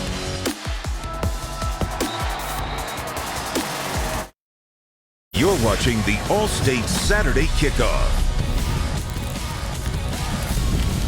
Well, we came into the day talking about the Liberty Flames and what they've been able to accomplish this year, up to number 22 in the country. So far today, living up to that billing, leading 28-7 over Western Carolina as we're about set to start the second half of play. Liberty offense led by Malik Willis has been dynamic, to say the least. Take a look at the first half stats. What jumps out to you there, Joe? Yeah, you look at the balance by the Liberty offense, 216 yards through the air, but still rushing the ball for 102 yards, and a big part of that, obviously, is Malik Willis. 14 first downs. Looking at the time possession was pretty even, but and then look at that bottom stat. 4 sacks by the Liberty defense, and on top of that, a defensive end that got a one-handed interception on the zone drop. So the Flames will get the ball first to start the second half. Liberty trying to go to 8-0 on the season, all leading up to next week's showdown with NC State. We'll get into that matchup a little bit more as we move forward in the second half. Our Emily Austin caught up with the two coaches. We'll hear from her in just a bit to see what they had to say at the break. You know, Matt, one of the most explosive kickoff return guys in the country is Shedro Lewis. He just hasn't had a lot of chance to do it this year, but if he gets a ball in his hands, he is capable of going the distance every time he touches it. He's standing at the goal line, waiting for this one. Paxton Robertson to kick it away. And he's going to get his chance. Slight bobble at the outset, but here comes Shedro coming near side. Look out, he's got some room. Across the 40 to midfield and couldn't quite keep his feet in bounds as he steps out in Western Carolina territory. You called it, Joe. Yeah, you give Shedro Lewis a crease. He's going. Check in with Emily Austin. Matt, I caught up with both coaches on Liberty's side. Head coach Hugh Freeze said, we need to wake up. It looks like we're sleepwalking out there and just going through the motions. And he also said, we have to execute within this system offensively. If you knew how many things we've messed up, you know why I feel this way. Fortunately, we're up 28-7. On the other side, Western Carolina needs to sustain drives. They can't have negative drives, and we got to take the ball away from one of the best quarterbacks in the country. But coach did say that he does feel a little positive about how his team has played, and that they have played better than he thought.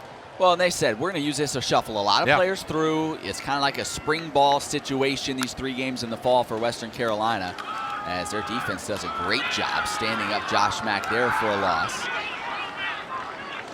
So yeah, you want to win certainly, but they also realize, listen, Liberty's played 7 games. Yeah, they're playing very well. They're playing hard. They're competing. Yeah. Love the interior, just like that play right there. Love the interior competitiveness on their defensive line. Malik Willis gonna sling it. Catch made by Johnny Huntley. It'll be about 5 yards shy of what they need for first down yardage. You know, you look at plays like that, and I'd say, I agree with you. You want to play sound, you want to play fundamental, but I would love to see Western Carolina, when you get those quick speed outs, one guy just try to take a chance, jump underneath that thing, create a turnover, make a play that could give them that spark. 3 wide receivers, now 4 as they motion Mack out of the backfield to the near side. Malik steps up, look out, nobody in front of him, 20, 10, see you later. Malik Willis, 43 yards to the house. That's just a well-designed football play. You'll see right here what you want to be able to do is go empty, spread the defense. They try to bring a 5-man pressure. Once there's no linebacker play there, so once they're able to create that crease, Malik Willis is going and there's no catching him. Just a well-designed football play by Hugh Freeze and his offense. So much depth, so much explosiveness for this Liberty offense. You just can't take it all away. Malik Willis now with 1,000 rushing yards. It feels like this season, but no, that's in his career, including his time at Auburn. And he didn't play a lot at Auburn. And he didn't. He crosses the 1,000 yard mark. Willis up to 97 yards on the ground today, as he is over 300 yards of total offense. Have his total for the season right now at Liberty. Do we know what that is now? You're going to make me do some quick math do some quick research. on the air, but it looks like he is at 700 even, actually. That math wasn't too hard when you get those nice round numbers. Nice that makes round, it easy. nice that and makes even, it a little bit right? easier. Put zeros on the end. 4th total touchdown today. Now 2 through the air, 2 on the ground. It's just so so beautiful to watch when you have a guy as athletic as Malik Willis, and then you have a coach like Hugh Freeze able to design the offense around him. That was a perfect example, using motion to bring Josh Mack out of the backfield and split him out wide, get those people outside the box, and then open up that lane for Malik Willis to run. Well designed, well executed. Barbier kicks it away. Western Carolina trying to get a good return of their own. They'll get it out close to the 30-yard line. Yeah, did you see who was in the thick of that right there? Matt. Who was it? Barbier came in. Listen, he came in head hunting right there. I know people have said, well, boy, he struggles to get into the end zone at times this year. But I think he also likes getting in on the tackle. I think he might do it on purpose sometimes. You know, the first one he kicked 8 yards deep in the end zone. Now he lets him return that thing, and he's coming in there at 100 miles an hour trying to get them guns connected on a hit. He is a big dude. So Western Carolina running Will Jones back out there at quarterback. He and Mark Wright split time in the first half. Jones with a handoff to Spencer up the middle, short pickup. More on Western Carolina. We check in once again with Emily. Matt, you'll see a logo on Western Carolina's helmets, TNP. It stands for the next play. Coach was saying that it's about the next play, and that's what COVID has been about too. Offensive coordinator John Holt said that we're still competing for jobs, so these guys better be playing the next play.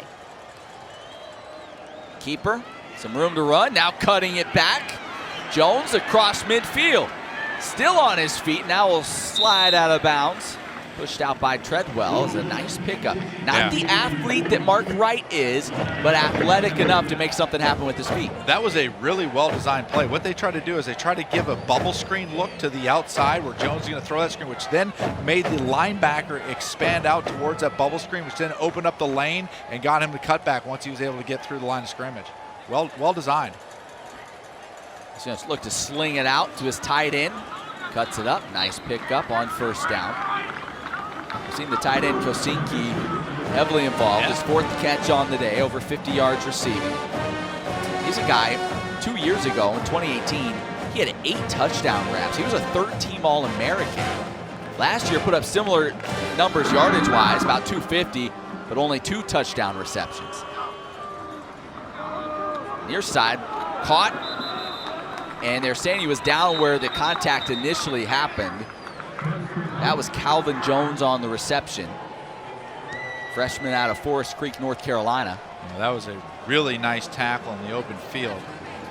You know, when you get into these games in the modern day game where they try to stretch the field horizontally and make you tackle their athletes in space, defensive backs that are able to tackle in space are the ones that are going to play, and that was a really nice tackle in open space.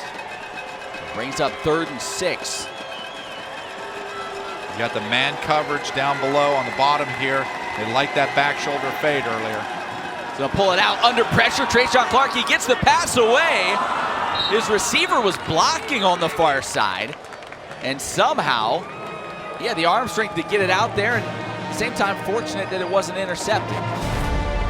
I mean, that was a good job by Jones, just to be able to get the ball, rid of the ball, and put him into a 4th and 5. I'm a little surprised we're looking at a long field goal right here at this yard, this position on the field. Surprised that Western Carolina is not trying to go for it. 49-yard field goal. Would you run a fake here, Joe? 4th down. We saw them attempt one near 50 earlier in the ballgame. It was not close. Richard McCollum in. Good snap. It's down. Kick is away, and it's going to be short. On line, but short as it bounced in the back of the end zone. Yeah, once again, that same sort of similar situation in the first half, and didn't go for it, and even in that one had a 4th and 4, 4th and 5, and would have liked to see him get the opportunity to get a first down, have a chance to score a touchdown. Move the ball, come up empty. Flames lead at 35-7.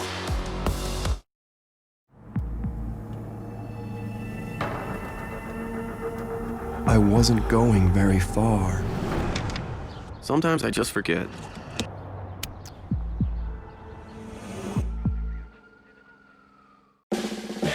We made USAA insurance for veterans like Martin. When a hailstorm hit, he needed his insurance to get it done right away. USAA, what you're made of, we're made for.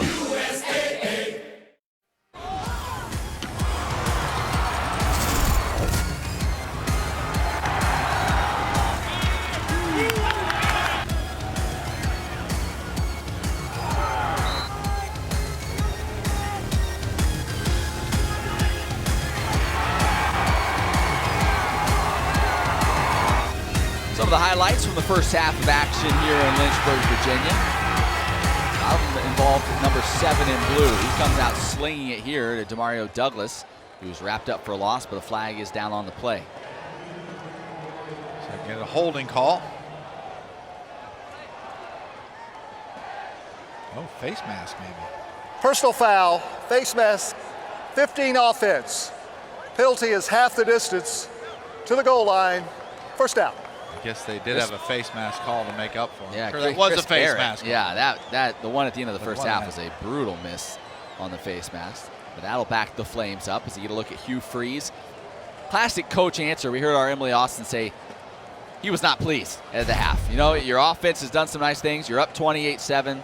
As you get a look there, Barrett getting up into the face mask of Curtis Roach. But Freeze is a perfectionist when it comes to his offense. Yeah. And even after some of the great games Malik Willis has had this year, first thing in the post-game press conference, he'll say, well, you know, he missed a few reads. It's like, well, he had 7 touchdowns, you know.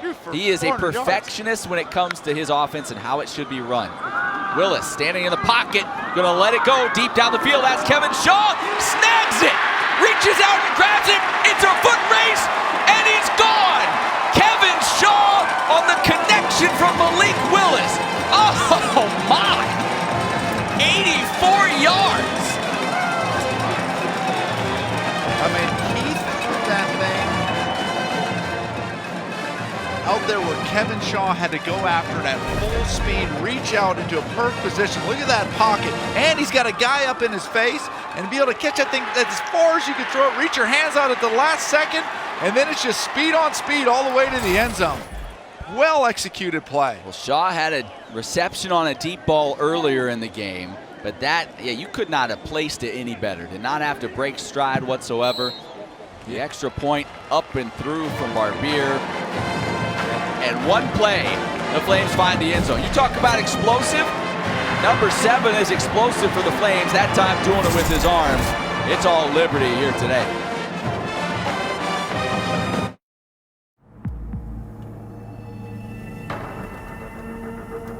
I wasn't going very far. Sometimes I just forget.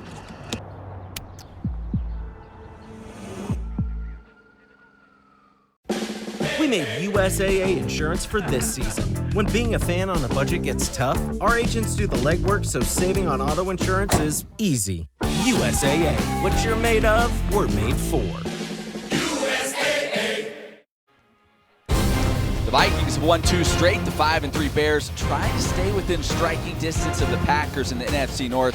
They square off at Soldier Field in our Week 10 Monday Night Football matchup. 8 Eastern, 5 Pacific on ESPN, ESPN Deportes, and the ESPN app. Our coverage begins with Monday Night Countdown at 6 o'clock. And that Chicago defense, good luck slowing down Dalvin Cook. That guy has been on fire. He's tough lately. He is. Can I give you a little trivia? I mean, not trivia, just a little something I wanted to tell you. Sure. I mean, you look at Dalvin Cook's numbers, yeah. The Vikings are my team. They're your team? They're my team. You know why the Vikings are my team? Because my dad played professional football in the CFL and for the Winnipeg Blue Bombers, and guess who his coach was? Who's that? Bud Grant. Oh, really? Legendary. Yes, legendary Bud Grant of Minnesota. So I grew up being a huge Minnesota Vikings fan. Short kick taken just inside the 30. Well, we talk about Malik Willis. You and I kind of talking before that drive, that last, if you call it a drive, it was one play. Say, boy, at what point in the game, if it starts getting out of hand, do you take him out? You're probably getting pretty close to that point now, aren't you? 42-7. 42-7. There's almost 11 minutes left in the third quarter. I was thinking, hey, let's play him through the end of the third quarter if you're Hugh Freeze. But at this point, with 400 yards of total offense, yeah, you might see him leave the game here pretty quickly. Kai Stanley in the backfield along with Will Jones. They're going to give it to him. Not much happening as he is hit and dropped right there at the line of scrimmage.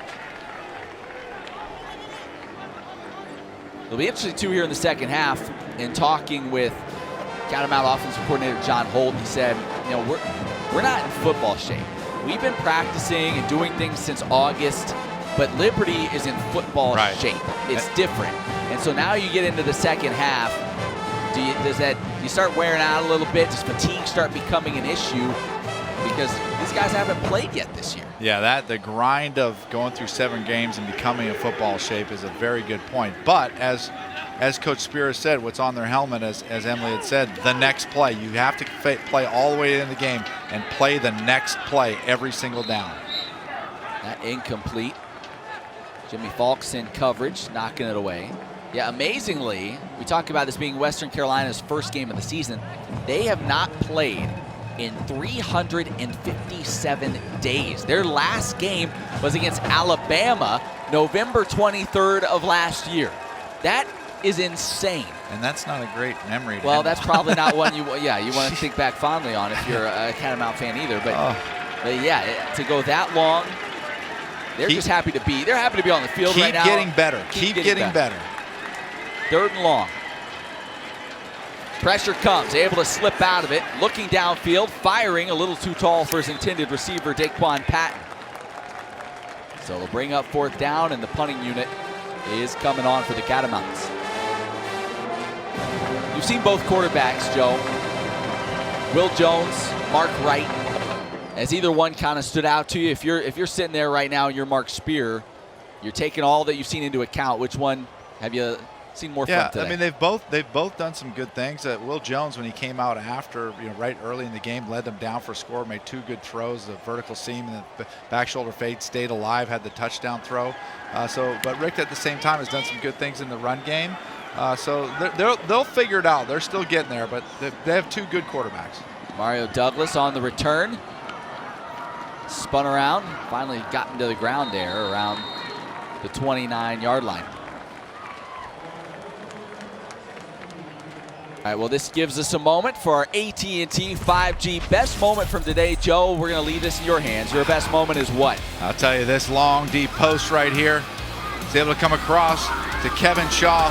The protection that Malik Willis got, and Kevin Shaw gives a little stick to the outside. And then what he does very well, as good receivers do not, when the ball's thrown in the air, do not run with your hands out. You wait as long as you possibly can to let those hands reach out to grab that ball, and he did a really good job of that. Beautiful play and beautiful execution by the Liberty offense. And it would appear that Malik Willis's day is done, as he has a seat.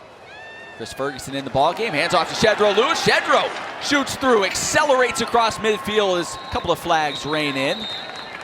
Best run of the day for Shedro Lewis. You give Shedro Lewis a crease. He is dangerous, and saw in that Syracuse game early in the season where he had quite a game. Here's the run, holding, offense number 19. 10-yard penalty, first down. That's Brody Brum flagged for the hold.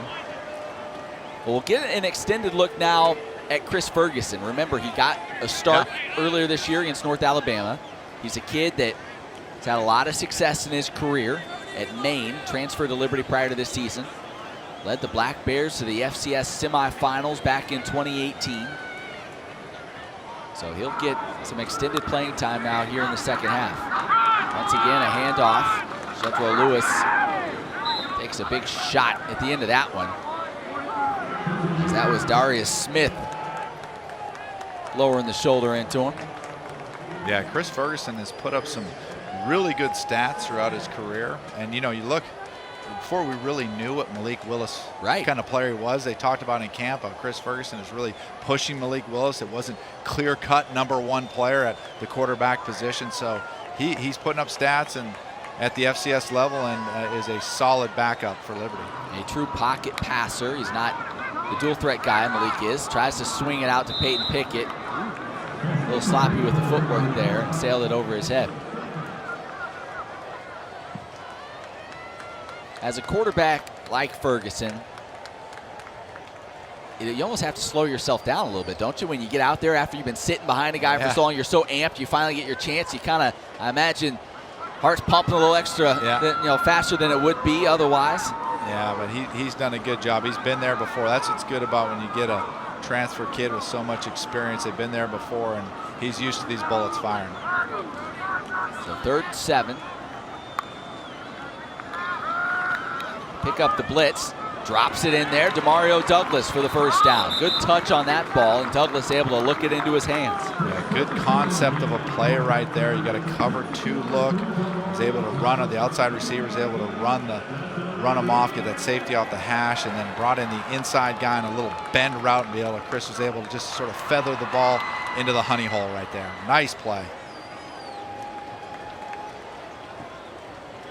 Peyton Pickett remains in at running back for Liberty. Quick pass.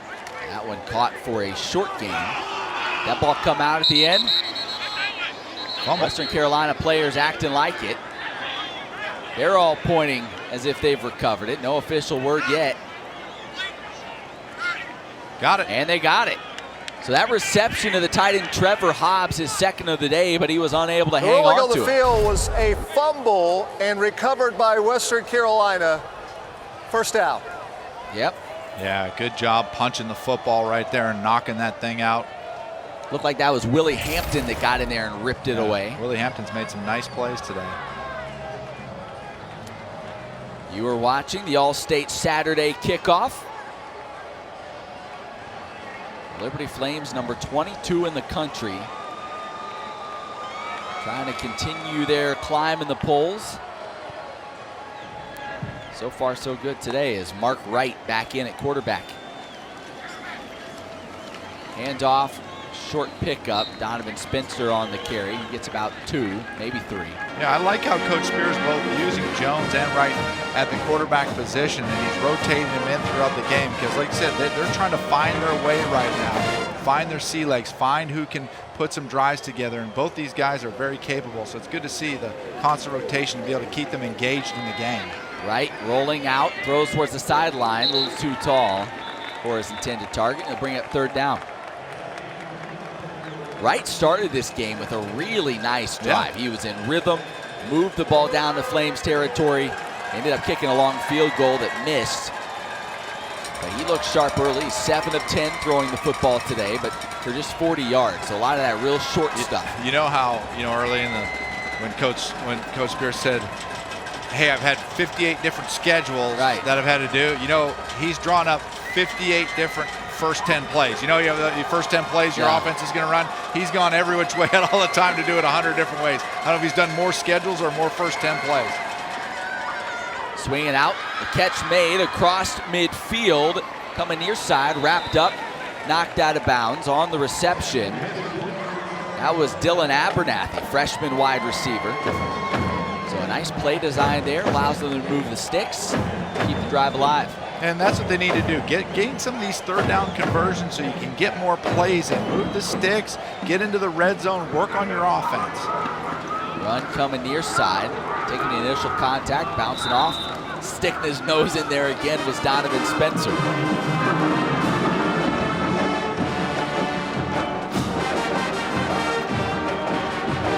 I'll tell you, Matt, one of the things which is a little bit surprising is, being Western Carolina's first game of the season, is they've only had one turnover. Usually in these games early in the season, that's when you're going to see more interceptions, more fumbles. They haven't had the live bullets coming at them in a long time, and they've only had one turnover, so that's definitely something positive to build on. Right, hands it off, some room to run. Spencer accelerating through the hole, and he's taken down at around the 30. So a nice run, another first down. As Spencer now up over 60 yards on the day. More on Donovan Spencer. Let's check in with Emily. Guys, this Western Carolina coaching staff speaks so highly of Donovan Spencer and his leadership on this football team on and off the field, but he's also done so much on campus, leading a We Want Change march that was organized by Spencer. It's playing, the We is spelled W-H-E-E, playing off of Cullowhee, where the university is located. The community response was unbelievable as Spencer led the march and been a voice for social equality. It's been so great to have him on the field leading this team, like I said, on and off the field. Yeah, really well-rounded young man. The last 2 years he's been named to the SoCon Academic Honor Roll. So you talk about, he's a dangerous playmaker on the field. He's much more than that off the field. Great young man. 2nd and 6. They fake it to him. Wright looking to throw back to him now. He's got him. The catch is made. It'll be enough for a first down. Good tackle out there. As I believe that was Marcus Haskins that came up to make the tackle. As they threw it back to their running back. There's a look at that March for Change that Emily talked about a little bit ago. It was organized by Donovan Spencer. Coach Spear really proud of this young man and all that he represents for his program. Now they're in the red zone, knocking on the door.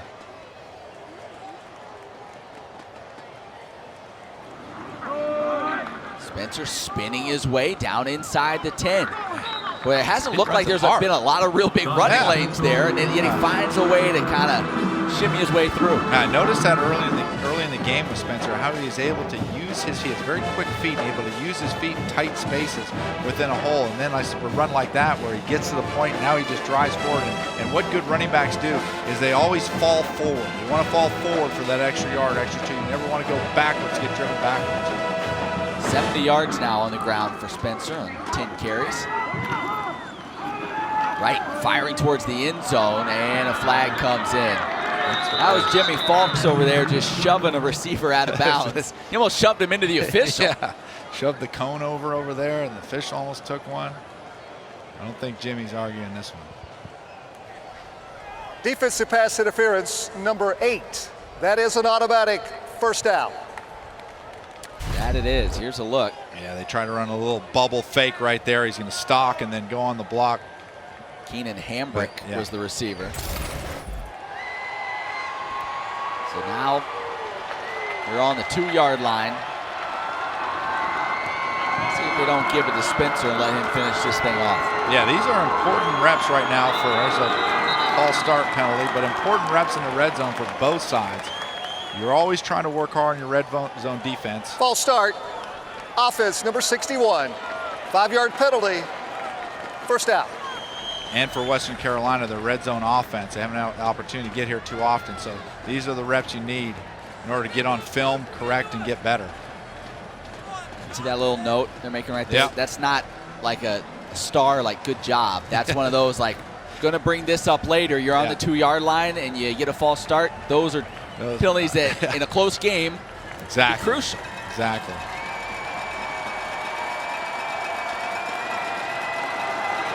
Spencer remains in the backfield, standing next to Wright. He was looking for him, throws it up and overshot him. They were trying to get him coming out of the backfield. We told you he's a good receiver, but well covered that time. Yeah, basically trying to work the same play right there. Had a slant on the outside, clear the corner out, get Spencer out of the backfield. That's one of those where you just sort of throw the ball at the pylon right there and let him go down and be the only one who can catch it.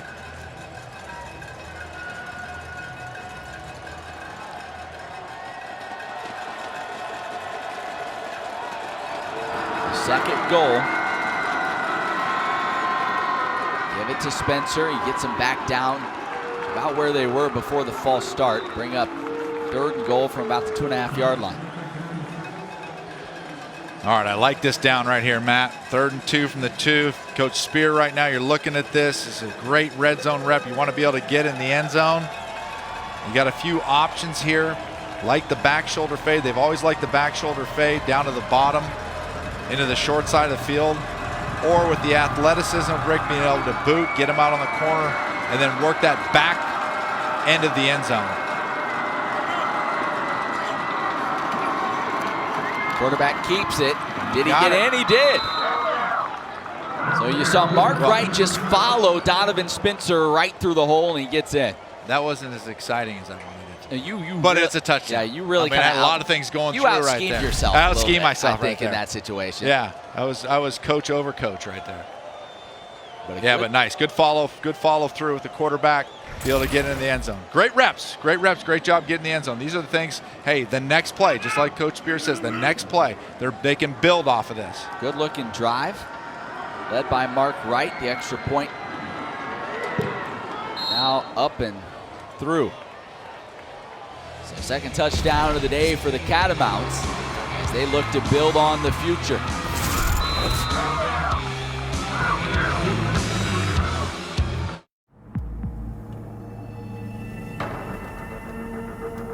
I wasn't going very far. Sometimes I just forget.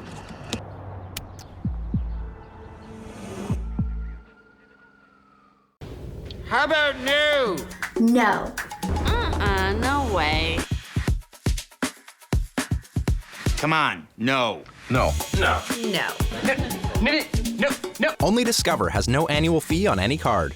Off their big double overtime win against Clemson. We'll have the second-ranked Fighting Irish in Boston College today. That's at 3:30 Eastern, 12:30 Pacific. And at 7:30 Eastern, 4:30 Pacific, number 13 Wisconsin and Michigan at the Big House in Ann Arbor. Both games on ABC and the ESPN app. Michigan has had some success here at home lately. Won 13 of their last 15. But they have struggled against the pass, is what I am being told by my stats gurus, allowing almost 300 yards a game passing yards. I have not seen if Graham Mertz is going to play tonight for Wisconsin or not. You know, that's been kind of a point of discussion today. If he does, he may have himself a heyday. Kick brought out to about the 16, maybe the 17 before it stood up and dropped. Looks like that was Dwayne Crawford on the kickoff return. So the Flames using this opportunity to get some other guys in there. You know what I like about Wisconsin, Matt? What's that? The cheese? Well, you're close. It's close. America's Dairyland. It is, and they like the cheese. I like how the Badgers play football. But you know what? You know why they play football? Part of the reason why they play football so well? Why? They like the brats. Oh, the brats in Wisconsin are unbelievable. Good tailgating. Yeah, my brother lives in Wisconsin. Like I mean, it's like the tailgating and the brats that they make. Woo! You better keep your shoes on because they'll knock your socks off. Chris Ferguson, handoff. That's Josh Mack getting out close to the 25. Mack on the day, over 50 yards on the ground. We should mention, you see the Liberty logos for the Flames. This is Military Appreciation Day, with Veterans Day being this past week. The Flames do a good job each year of honoring those who have served this great country. Today, breaking out the alternate logos on the helmet.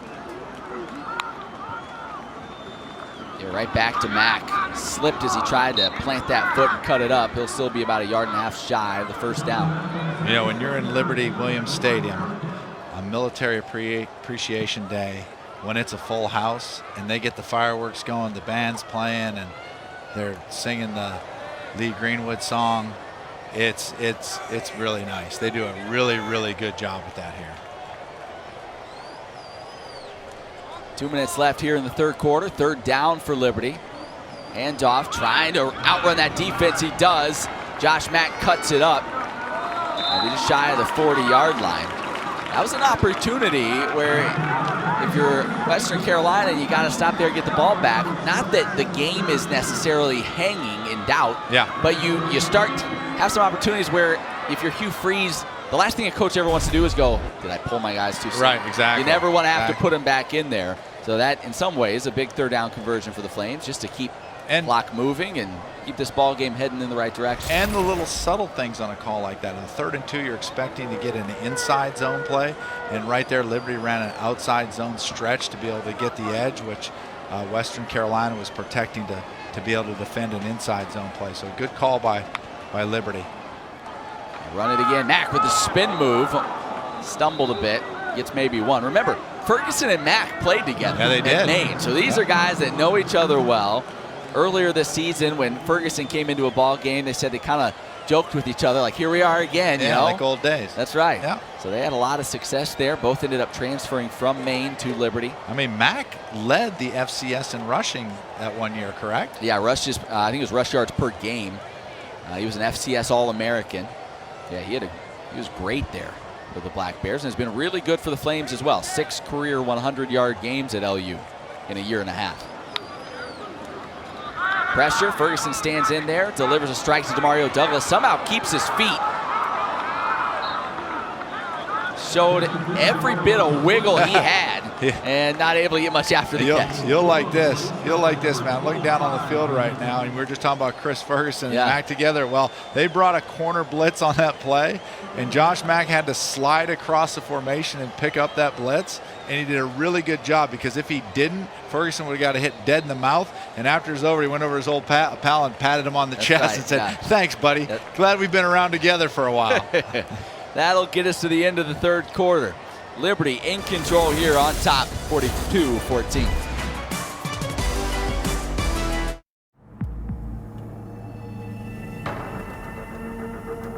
I wasn't going very far.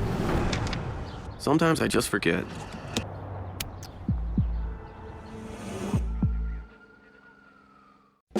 Who is USAA made for? It's made for him, a veteran who honorably served. And it's made for her. She's serving now. We also made USAA for military spouses and their kids. Become a member. Get an insurance quote today. Liberty Flames 1 quarter away from moving to 8-0 on the season. Now time for our Fansville College football update, brought to you by Dr. Pepper. Number 15, Coastal Carolina. They were supposed to be playing at Troy. It was postponed. Today's game moved to December 12th because of some positive COVID-19 tests. Also interesting to note, no ranked matchups today. Wow. First week in November since 2009. Now, that's partially due to all the games that were postponed and canceled and such.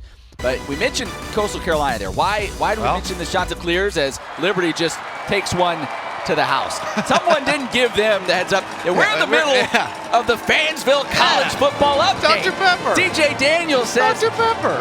I don't care. I'm taking it to the end zone. I say give that man a Dr. Pepper. Give him all 23 flavors of bubbly deliciousness.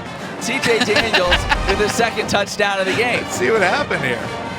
Chris Ferguson slinging it, and Daniels does the rest. So 2 scores for the true freshman. What a season this young man is having. They call him Sticky because of the great hands he's shown. I do like that. It's a good nickname.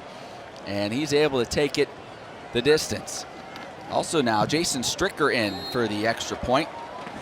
Did not put it through. So the Flames on the board again. We'll tell you more about Fansville. Maybe we'll have time on the other side. Yeah. We'll get back to that. Come on.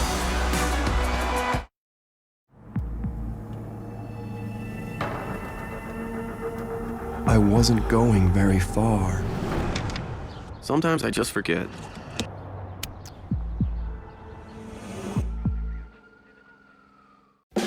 We made USAA insurance for this season.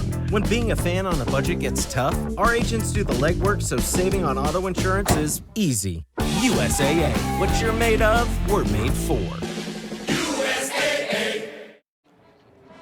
All right, I was making a flawless transition from the Fansville ad to this. The remaining games for Liberty this year, you take a look at what's left on their schedule. You also take a look at the FPI win percentage for Liberty. So heavy favorites against UMass, that's the day after Thanksgiving. But next week at NC State, and then the final game of the year, an old rival from the Big South days, Coastal Carolina, who's ranked 15th right now. So a couple of big opportunities for the Flames. Listen, they've already, kind of gone into that national conversation with what they've done this year. You're in the top 25, you're there. But you have a chance with those 2 games left on the schedule to really have not just what's been a special season. What do you think? You win those, you're a top 15 team. Yeah. I mean, it's like this is 2020. Anything you went can about happen. 2020. If the Flames get past NC State, which I was a little surprised to see on the statistic that they have a higher percentage chance of winning versus NC State than they do I was surprised by that as well. Against Coastal Carolina. But if they get past NC State, UMass, could you think the start of the season it would be 2 unbeatens? 2 unbeatens. Coastal ranked ahead of Liberty. Can we put in an early call to get game day to go to that one? Let's get a game day there. Go to the beach. Come on, Herbie. Just show up. Exactly. Get some beach time in. Hand off on first down. That's Spencer again up to the 30-yard line.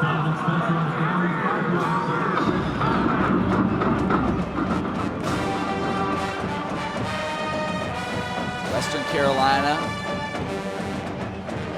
Talk about the rest of their schedule. They're at Eastern Kentucky next week. Then they've got a couple of weeks off before they finish up the fall portion of their schedule at North Carolina in December. Quarterback Wright keeps it. He'll have enough for a first down. Yeah, there's a lot of really positive things for Western Carolina to take away from this game. They've done some good things in the passing game, the rotating of the quarterbacks, trying to find the rhythm between the 2 of them, being able to score within the red zone a couple times when they got down there. So for Coach Spear, there is a ton of positives to build on. The one thing they really haven't done effectively today is you haven't seen him taking a shot down the field. So much in the passing game has been that short passing game. And Liberty's done a good job of taking away many of those vertical routes that you talked about early on. Yeah, it's not that they haven't tried. They've had a hard time in pass protection to be able to give them the time to get downfield to be able to take those shots. Tried to fit one in there to Calvin Jones, was unable to flag it down. It's also a group of young playmakers on the outside. Receivers, talk about Stribling, redshirt freshman, Quillen, freshman, Calvin Jones, freshman, Keenan Hambrick we saw earlier, he's a freshman. That's where they have a lot of new faces, a lot of young guys. Remember, this is a team that does not have a lot of veterans. Only 9 total seniors on this roster. So they're just going to keep getting better. No doubt about it.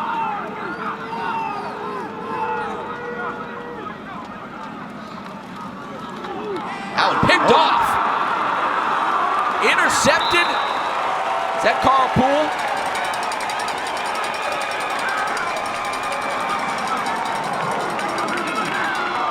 That is Carl Poole.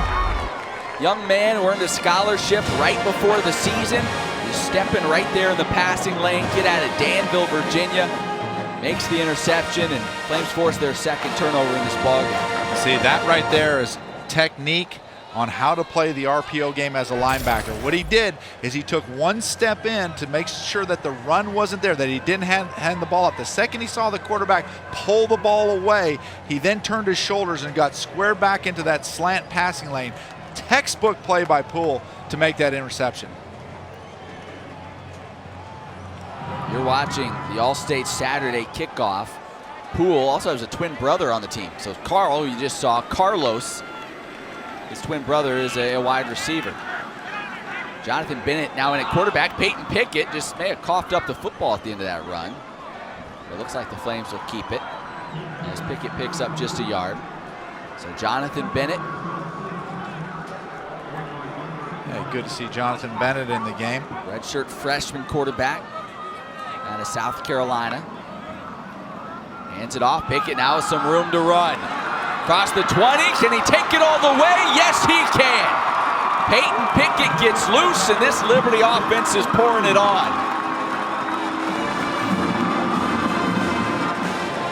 You know, we talked earlier in the season about how Peyton Pickett was really a short yardage back that had a nose for the end zone, scoring a lot of touchdowns. But in this offseason, he really improved his speed, and you can see it right there. He's always been a patient runner, but right there, to be able to get through that gap, split it right there, and take that thing all the way to the house, he's become a much faster football player this season. Stricker in once again. Missed the last extra point. We'll get another crack at it here. That is up and through, and the Flames have hung 55 on the scoreboard. Still 12:49 to go in the game. Everybody in blue making an impact on the offensive side today.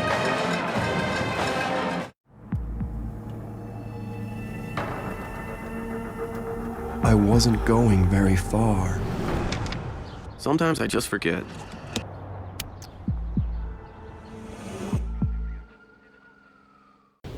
How about no?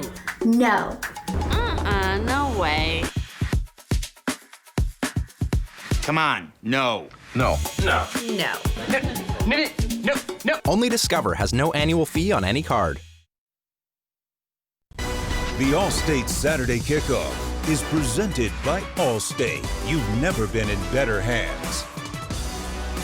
Beautiful shot, Blue Ridge Mountains. Let's look at Williams Stadium here in Lynchburg, Virginia, where Liberty leads Western Carolina 55-14. Taking a look at some other scores around the country. How about Virginia Tech? Liberty knocked them off a week ago, and now here they are, fourth quarter, leading number 9 Miami. So that's an interesting one to follow. Indiana keeps right on rolling. How about Indiana? They're up to that number 10 ranking. 4-0 over Michigan State. Wow. Marshall's been sneaky good this year. Also Louisiana sitting there with the lead. It's a long way to go in that ball game. You know, I saw the line on the Virginia Tech-Miami game where Virginia Tech was favored in that game. Yeah. And was like, what in the Liberty just beat Virginia Tech, and now Virginia Tech's favored over Miami. Like, what in the world is that? But I guess the guys at Vegas right now know what they're talking about. Well, I know we saw it last week when we watched the tape of that game with Liberty. Hendon Hooker is an incredible athlete at quarterback for Virginia Tech. He is a load to bring down. When you have somebody like that, you have a shot to upset anybody you play. I'm gonna tell you what, Barbier's pipes are looking extra swole today. He must have. He got a lot, you know, he got a lot of attention after that 51-yard field goal. And a lot of people were asking him, so like, you know, how much do you lift? What do you bench? You know, the kind of questions you get around. Or you get I around get that town, a lot. right? Yeah. How much I squat? Right. Yeah. Well, when he was just a student here at Liberty, after transferring from Penn State, not playing, he said he really got into bodybuilding. And you can see that. As there's a whistle and a flag on the field. It's not something that's hidden. He lets you know. He doesn't. False start. Offense number 76. 5-yard penalty. First down. Doesn't he curl the pipe? He does. He curls in the locker room before the game. Yeah, that's pipe. right. All right, hey, let's check in with Emily. With knows Emily. all about What do this you stuff. bench, Emily? You know, I actually haven't been benching lately, so I don't have those stats for you right now. But I'm sure I can't pick up that pipe that he curls before the games. But you guys were just talking about Liberty's success and that big, stunning win over Virginia Tech. Coach Free surprisingly said that ranks at the top of his list of accomplishments at coaching. The emotions were the same as beating Alabama with Ole Miss, but the recruiting level and differences between the two programs really shine. And he joked that everyone's going to think we're going to just beat every ACC team that we play. And I go, yep. Yeah, you raise the expectations. You know, right? That's the dangerous game. Obviously, you love it as a coach. You love people getting excited. But yeah, now you're going to NC State next week, and everybody's like, well, you beat Virginia Tech. What's going on? Like, you got to go. That is impressive for a guy that beat Nick Saban twice at Ole Miss and had a lot of big wins there. He said last week's victory over Virginia Tech, the biggest win of his coaching career.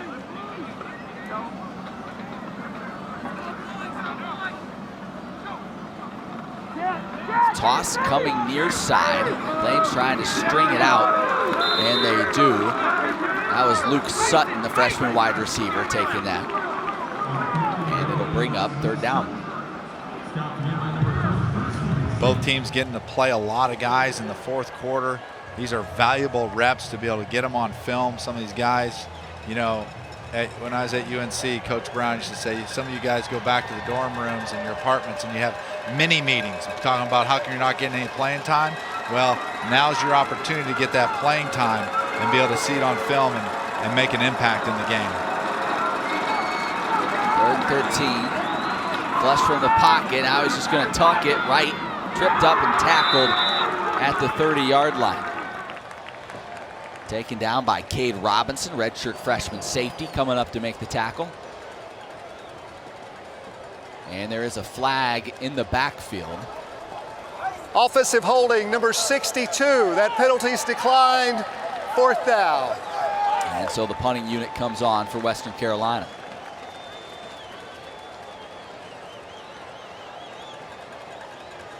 You know, the one area Western Carolina really needs to shore up where they've sort of shot themselves in the foot is in pass protection. They've done a decent job within the run game, being able to open up a few creases, but in pass protection, especially when they're trying to get into their vertical game, they haven't been able to protect the quarterback to be able to take those shots downfield. Mario Douglas waits for the punt. He's not going to have a chance to catch that. Hugh Freeze might. As that one landed, actually Alex Barbier made an attempt to catch that one. That one landed on the Flames bench. So a shank will give the Flames great field position when we come back. Liberty leading it 55-14, 10:46 to go.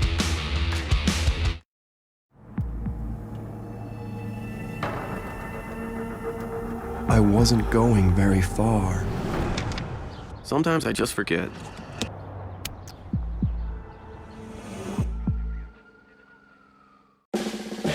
We made USAA insurance for veterans like Martin.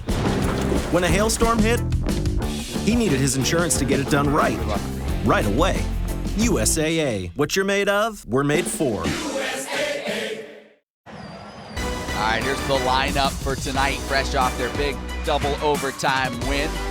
Then number 1 Clemson, second-ranked Notre Dame knocked them off. They take on BC, 3:30 Eastern, 12:30 Pacific on ABC. Then 10 Eastern, 7 Pacific on ESPN. Here we go. Terrence Crawford defending his WBO welterweight belt against Kell Brook in Las Vegas. That's a look at the lineup on ESPN, ABC, and the ESPN app.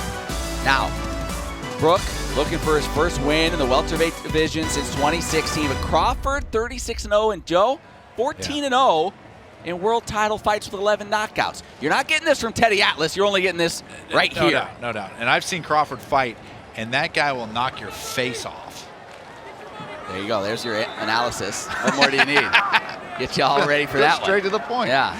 Handoff. That's Troy Henderson just checked in the ball game. Little guy, but running hard. Picks up 9, maybe just shy of the first down marker.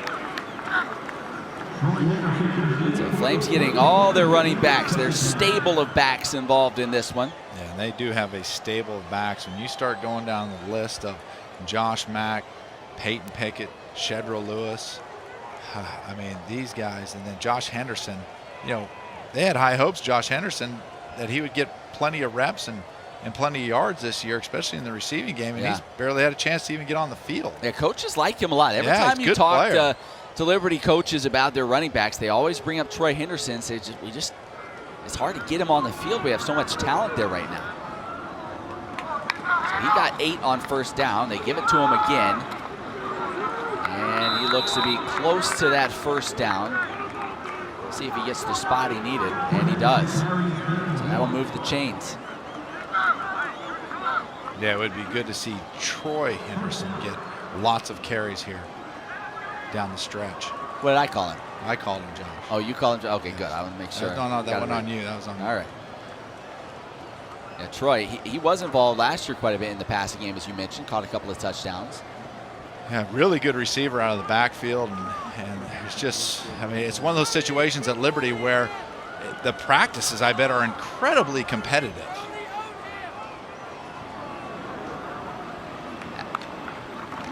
They're going to give it to him again. Not a lot there. Gets a couple. Right now, you're Liberty. You're leading 55-14. Yep. You're just trying to keep that clock moving, keep everybody healthy, get some reps for guys that maybe don't get a lot of opportunities. Yeah.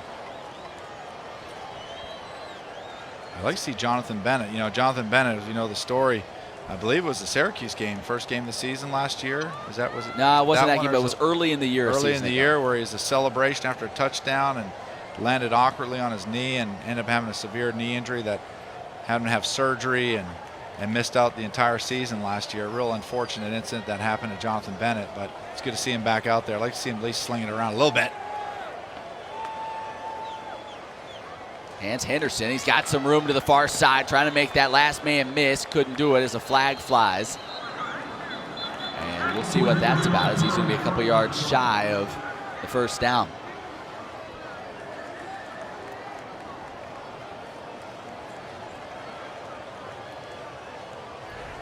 Offensive holding, number 19. 10-yard penalty, second down. So Brody Brum called for, I believe that's his second hold today from the wide receiver position. They'll back Liberty up.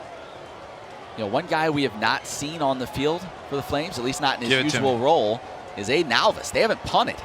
Aiden hasn't come out of the game yet, has he?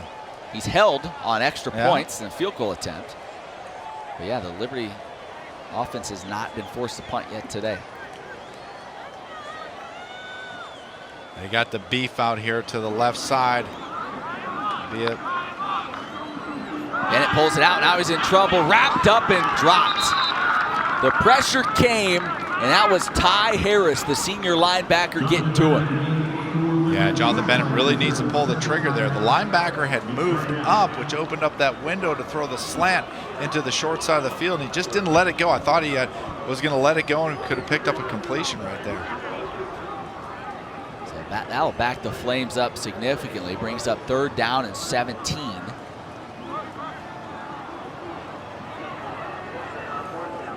You know what we haven't seen a lot of this year, Matt? Who's that? The lost art. The screenplay. Yeah. Where's the screenplay? Liberty does not run a lot of screens. A lot of teams. I haven't seen any teams run screens. Hand off near side, and that's going to lose yardage as well. So the Flames move in the wrong direction these last couple of plays. Talk about next week and Liberty heading to North Carolina State. Well, Liberty has one of the longest win streaks in the country right now. They've won 9 straight dating back to last year. The only team with one longer, Notre Dame. We've talked a little bit about them today. And then you look at Coastal Carolina down there, Liberty's final opponent.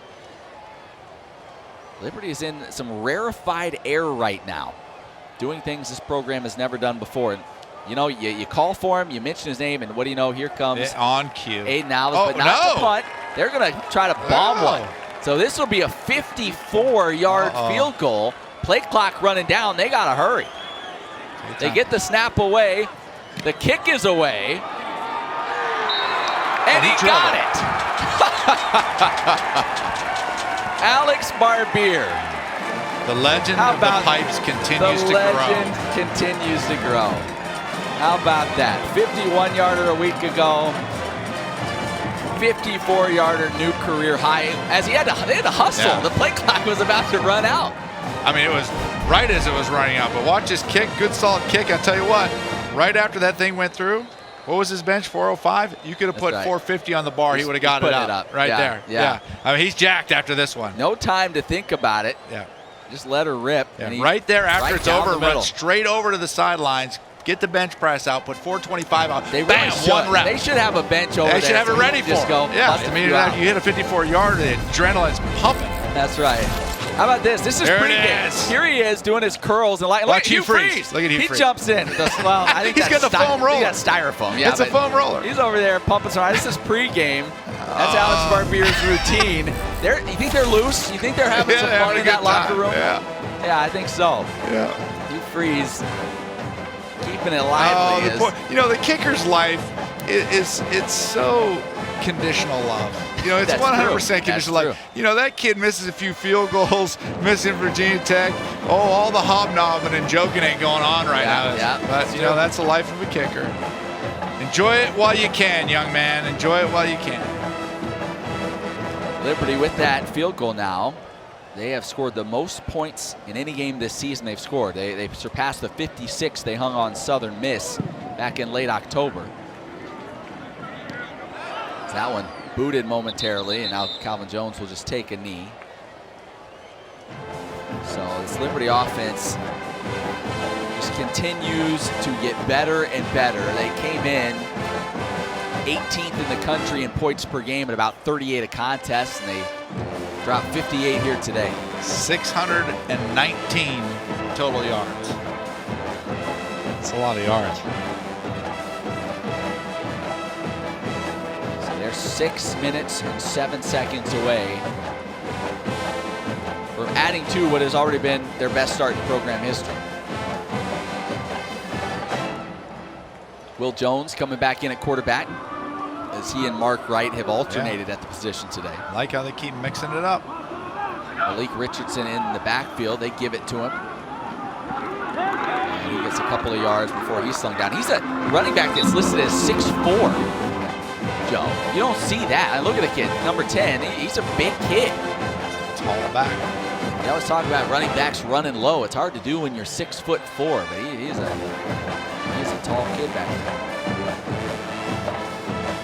Eddie George could run tall, couldn't he? Remember that guy? Eddie George. I had an Eddie George jersey back then. Did you? Back in the day? Monster. Yeah. He was an absolute He and Steve McNair were clicking. Oh. Kevin Dyson, Frank Wycheck. Those were the what a call. great Titans teams. I love it. They hand off to him again, and he'll get it out to the 15-yard line. That ball come out. They're saying he was down. Flames Carl Poole saying, give me another one. They're saying he was down. So they'll bring up third. 5 or 6. That was the Titans' 1 yard short team, wasn't it? It was, yeah. Take a look, make sure that he's down. There's that knee. Oh, after further review. Do you dare this one? Do you dare as our referees in this game? Do we go to the review? Or it's like, all right, boys, snap the ball.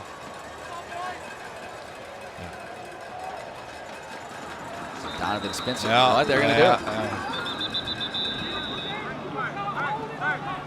The previous play is under further review. Well, Flames may just get the ball back here in the red zone. Yep, I can a shot at another one. Here's another look, and yeah, it does not appear either knee was down there as it was punched out. Carl Poole, who had the interception earlier. Carl Poole having a game. I mean, interception and forced fumble, and I believe he was the one that came out with it also. All right, for all you young, see, that's on purpose. All you young aspiring linebackers out there, whenever somebody has a guy wrapped up, see how he's the running back's wrapped up? Next thing you do is take your eyes to the brown of the ball, punch the brown of the ball, just like Poole did right there. And that's what caused those turnovers. The first guy's got to come in, he's got to wrap up the tackler, and as that tackler's going down and you're coming to clean it up, take your eyes to the brown of the ball and then punch that thing loose. Really nice play by Poole. That kind of stuff gets me fired up, man. So they're continuing to review it, as it looked like that got punched out at about the 14 or so. And picked up right about there as well by Poole. He punched it and picked it up, didn't he?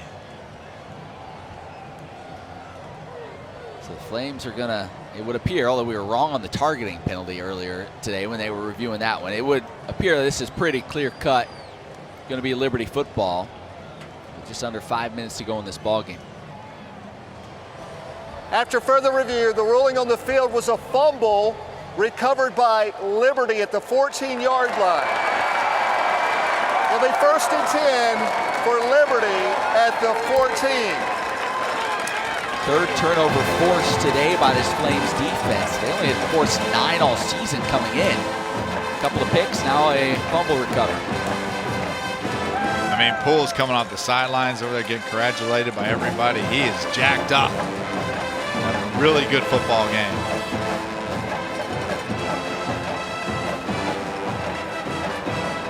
Yeah, another quarterback here. We're going to see our 4th quarterback, freshman Sean Brown, coming in, play QB for Liberty.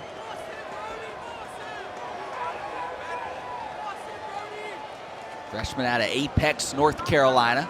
Gives it to Troy Henderson. Gets a couple of yards, stays in bounds, keeps that clock moving. Sean Brown, 3-star recruit. It's our first opportunity to see him in action.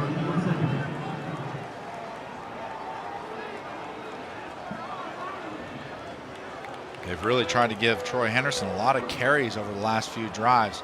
I'd like to be able to see him stick his foot in the ground, get north and south, get his shoulders square. Give it to him again. Good push from the offensive line as he gets down inside the 10-yard line. Flames trying to break 60 if they put points on the board here. Really, their biggest concern right now is just running time off the clock and getting out of here with that W.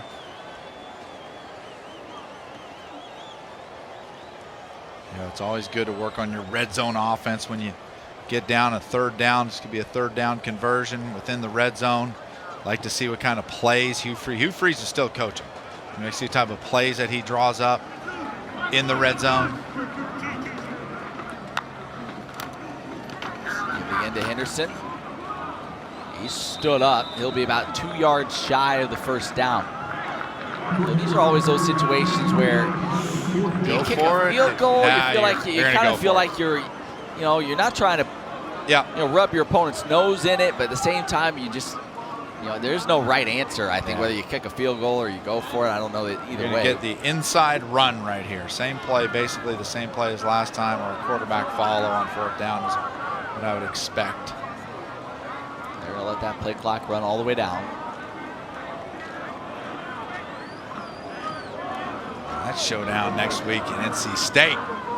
Listen, 7:30 game on the ACC network, and Liberty's played day games basically all year long. So this will be the first time they will play a night contest. That makes a big difference when they have to sit around that hotel all day long. Timeout, Liberty.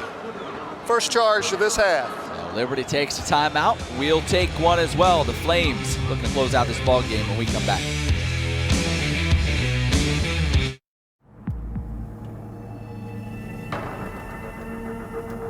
I wasn't going very far. Sometimes I just forget.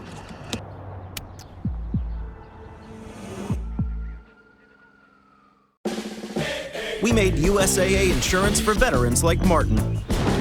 When a hailstorm hit, he needed his insurance to get it done right away. USAA. What you're made of, we're made for.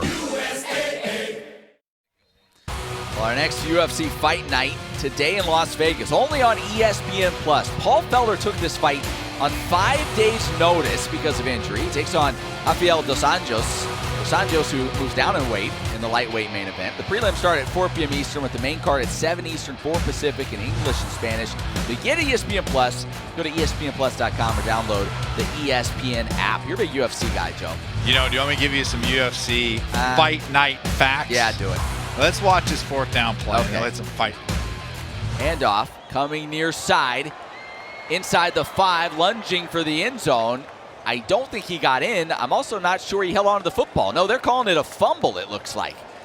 I think Troy Henderson kind of just tossed that football towards the end zone, and they're saying it's a touchback. Reaching for the pylon's one thing. You aren't allowed to throw it that way. The ruling on the field, the ball was fumbled from the field of play into and out of the end zone. The ruling will be a touchback. First down, Western Carolina. Well, we're getting another look at it here, and yeah, he just kind of he did hit the pylon. That was good. But it was out of his hands. It was good accuracy.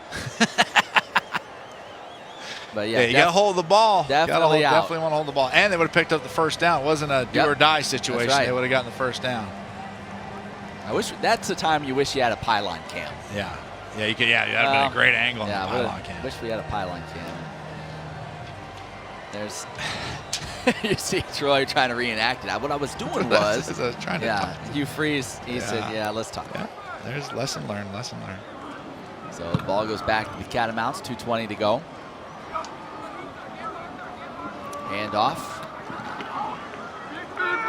Short pickup on first down. That carry was to Bradley. Key Bradley with the carry. So we're working our way down through the depth chart on both sides.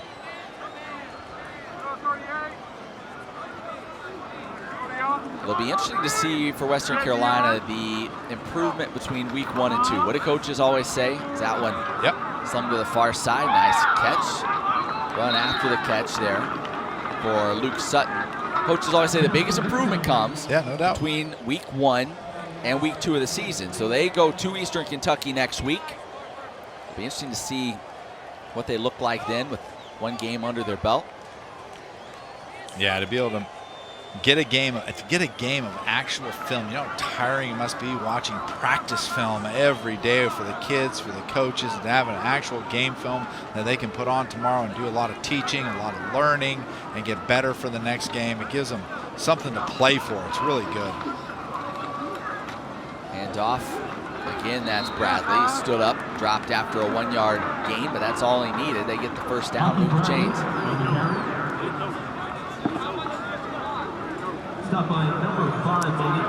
Check in one more time with Emily Austin. Emily? Yeah, guys, another thing that's been difficult for this Western Carolina game, or this Western Carolina team, is head coach Mark Spear was saying we don't have team meeting rooms big enough to socially distance. We've only been on Zoom. So this is not only the first time that this team has all gone on the field together, but really meeting and going through the whole travel and getting all of that learning tips to figure out how to do that for their conference season, which starts in February.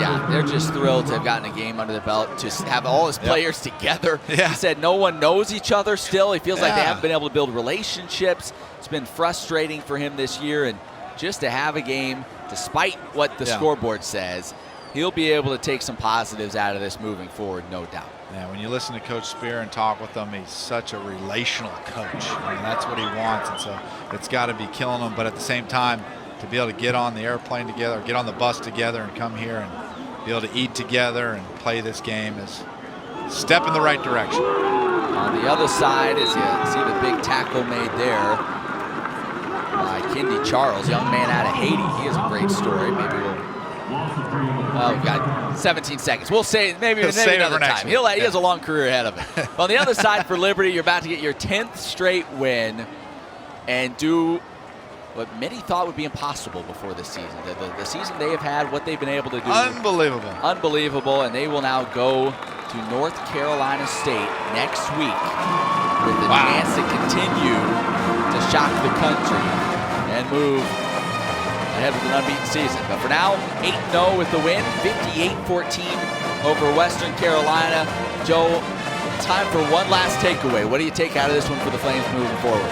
Well, I'll take away that nobody yet has proven that they can stop Malik Willis. And we're going to find out a lot more with that topic next Saturday in Raleigh. Over 400 yards of total offense, 5 total TDs for Malik Willis in the win. So for Joe Yock, Emily Austin, I'm Matt Warner saying so long from Lynchburg, Virginia. For the final score is Liberty 58, Western Carolina 14. All games airing on the ESPN networks are streaming live and archived on the ESPN app. This has been a presentation of ESPN.